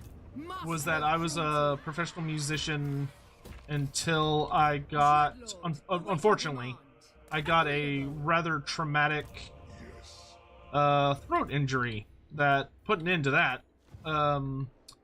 But yeah, well, it was a good time while it lasted. I did music for a really fucking long time. Very long time. Very, very, very, very long time. But wouldn't trade those memories for anything. Music was super important to me for a super duper long time. But also, if you're very new around here, you may not know that I actually have a character within Total War Warhammer 2 and Total War Warhammer 3. There's a character you can encounter if you play a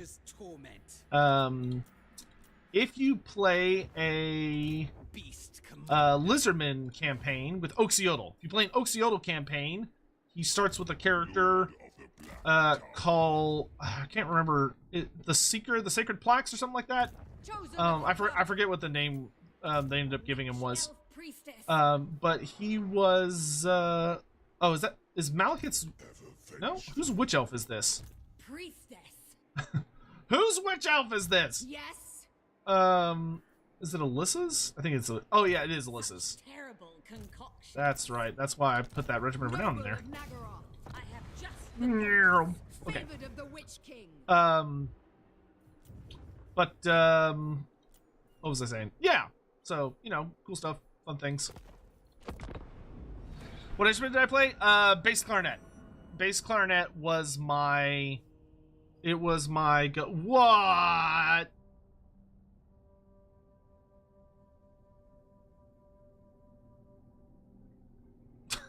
No. No, this can't be. No, this can't be. Okay, so what this means is that I have to declare war on Mazdamundi this turn. Because if I don't, everything I have built will fall. Built will fall. Yeah, base clarinet was my shit. Really, I wish I still had one. I'd love to keep playing them, or keep playing it, but unfortunately, bass clarinets are. Can I declare war on you and have him come with me? Yes, awesome. Okay, cool. All right, good. We saved it. We saved it. Saved. So we just declared war on Mazdamundi, and Dreadlord, awaiting Marathi and the dwarves both agreed. Lord of the Black Tower. So that should prevent Marathi from declaring war. Son of a bitch!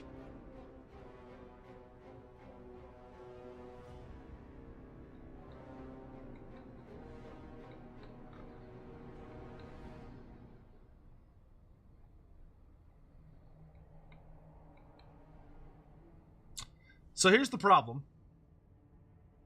If I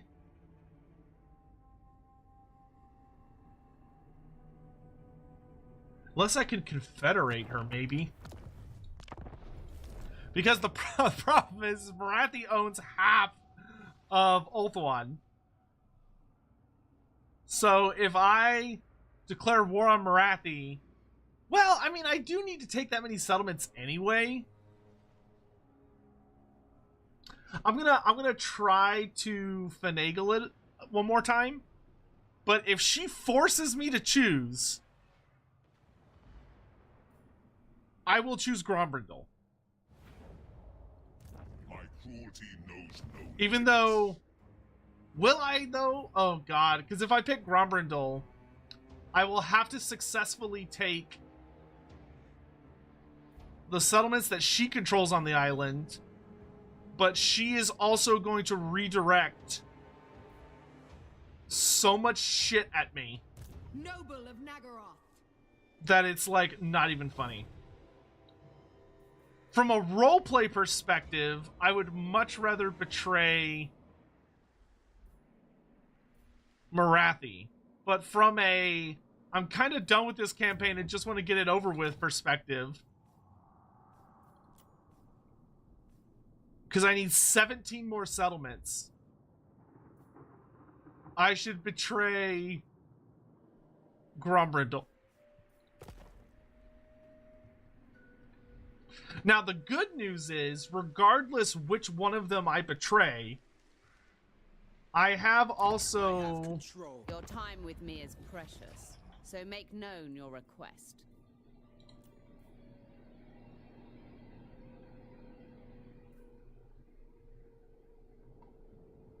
I had to think for a second. I wish I could confederate her using trade settlement. She's a higher strength rank than I am. Grombrindal's a mere 13.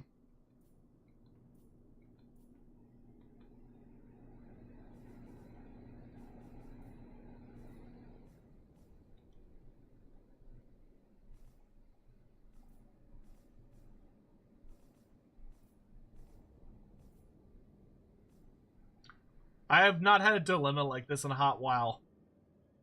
Of like,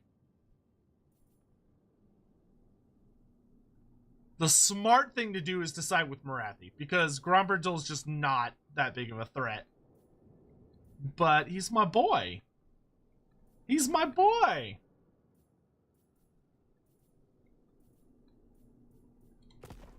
Because, like, the biggest issue with betraying Marathi is that she has so many armies surrounding one of my best armies, so that army's gonna die. Oh, Jesus.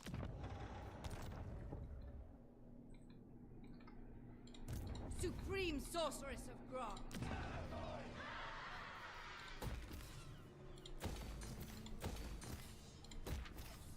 I mean, I have made quite a bit of Ulthuan into a fortress.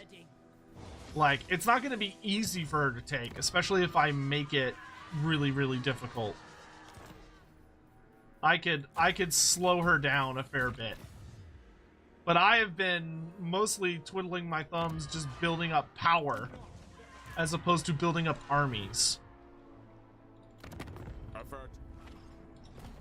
Well, that is a pickle, ain't it? So I'm gonna... Alright, so here's what I think we're gonna do.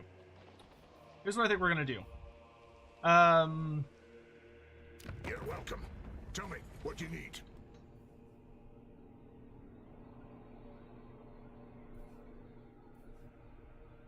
Who else could I declare war against to try and... Consider this a chance to impress me. Oh, interesting. Allies won't join wars against pirates? Oh, Marathi's not a military ally. That's where I dunked up.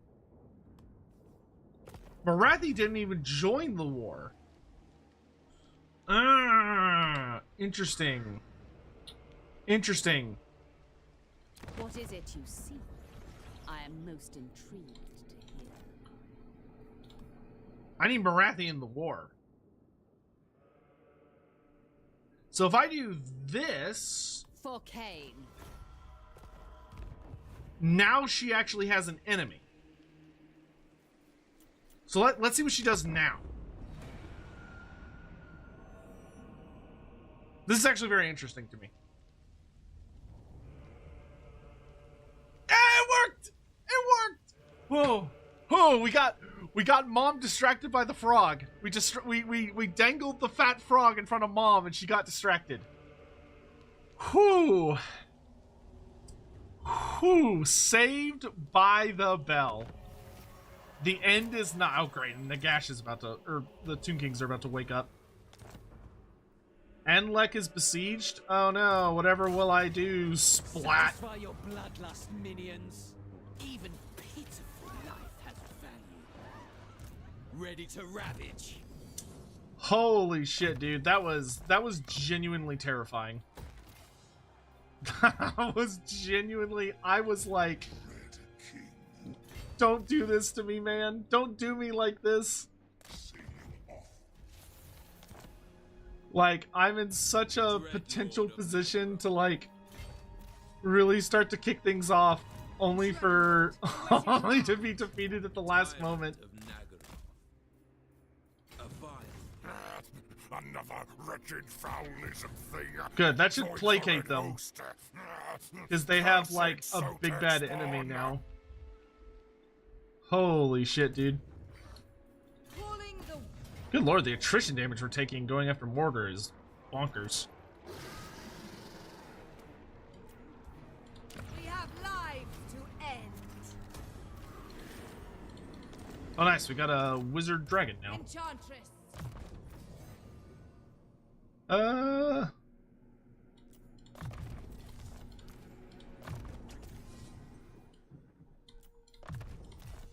Looking good, looking good. Get Bloody Blade and Counter-Strike. Fervor. The nice thing is, with that done, I can now start colonizing all these settlements, which is neat.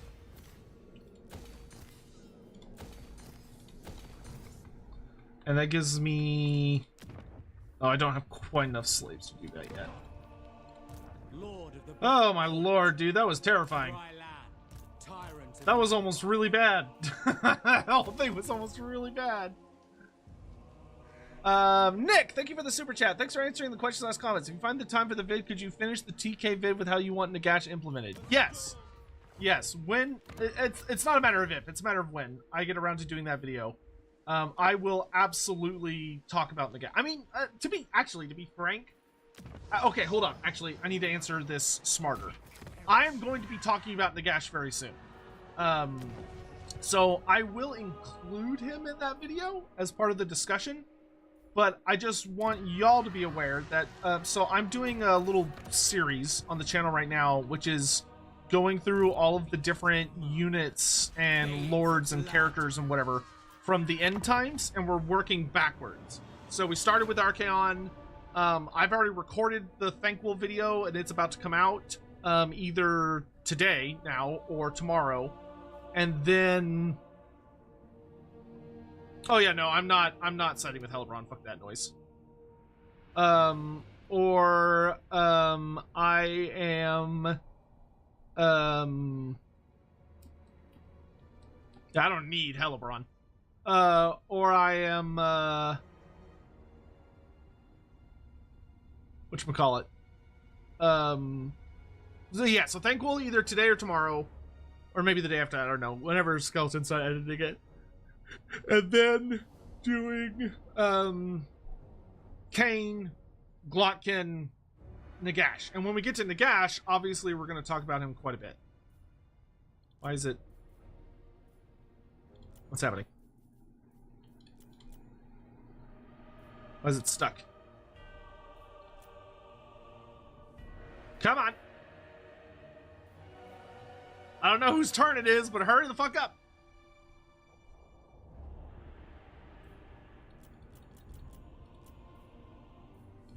Kind of like...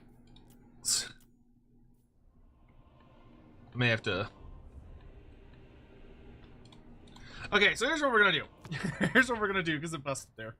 I actually think this is a good stopping place for tonight, because it is almost 3 a.m. and I actually do have stuff I gotta do tomorrow that I can't afford to just stay up till, like... To finish this campaign, we'd have to stay up for, like, another good number of hours. So, yeah, let's go ahead and call it for tonight. Let's call it now. I think that's gonna be the smart thing to do, because I need to get to bed, because I gotta go. I've got hangouts. There are things that need to be taken care of. So, yeah, I hope you all had a very good time.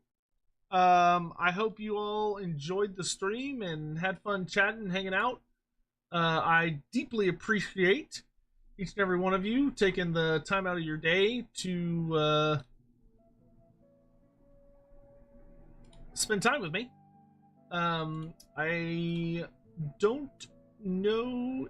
See, I don't think there's anybody on YouTube that I know who's on this hour. It is like so fucking late. Yeah, definitely no.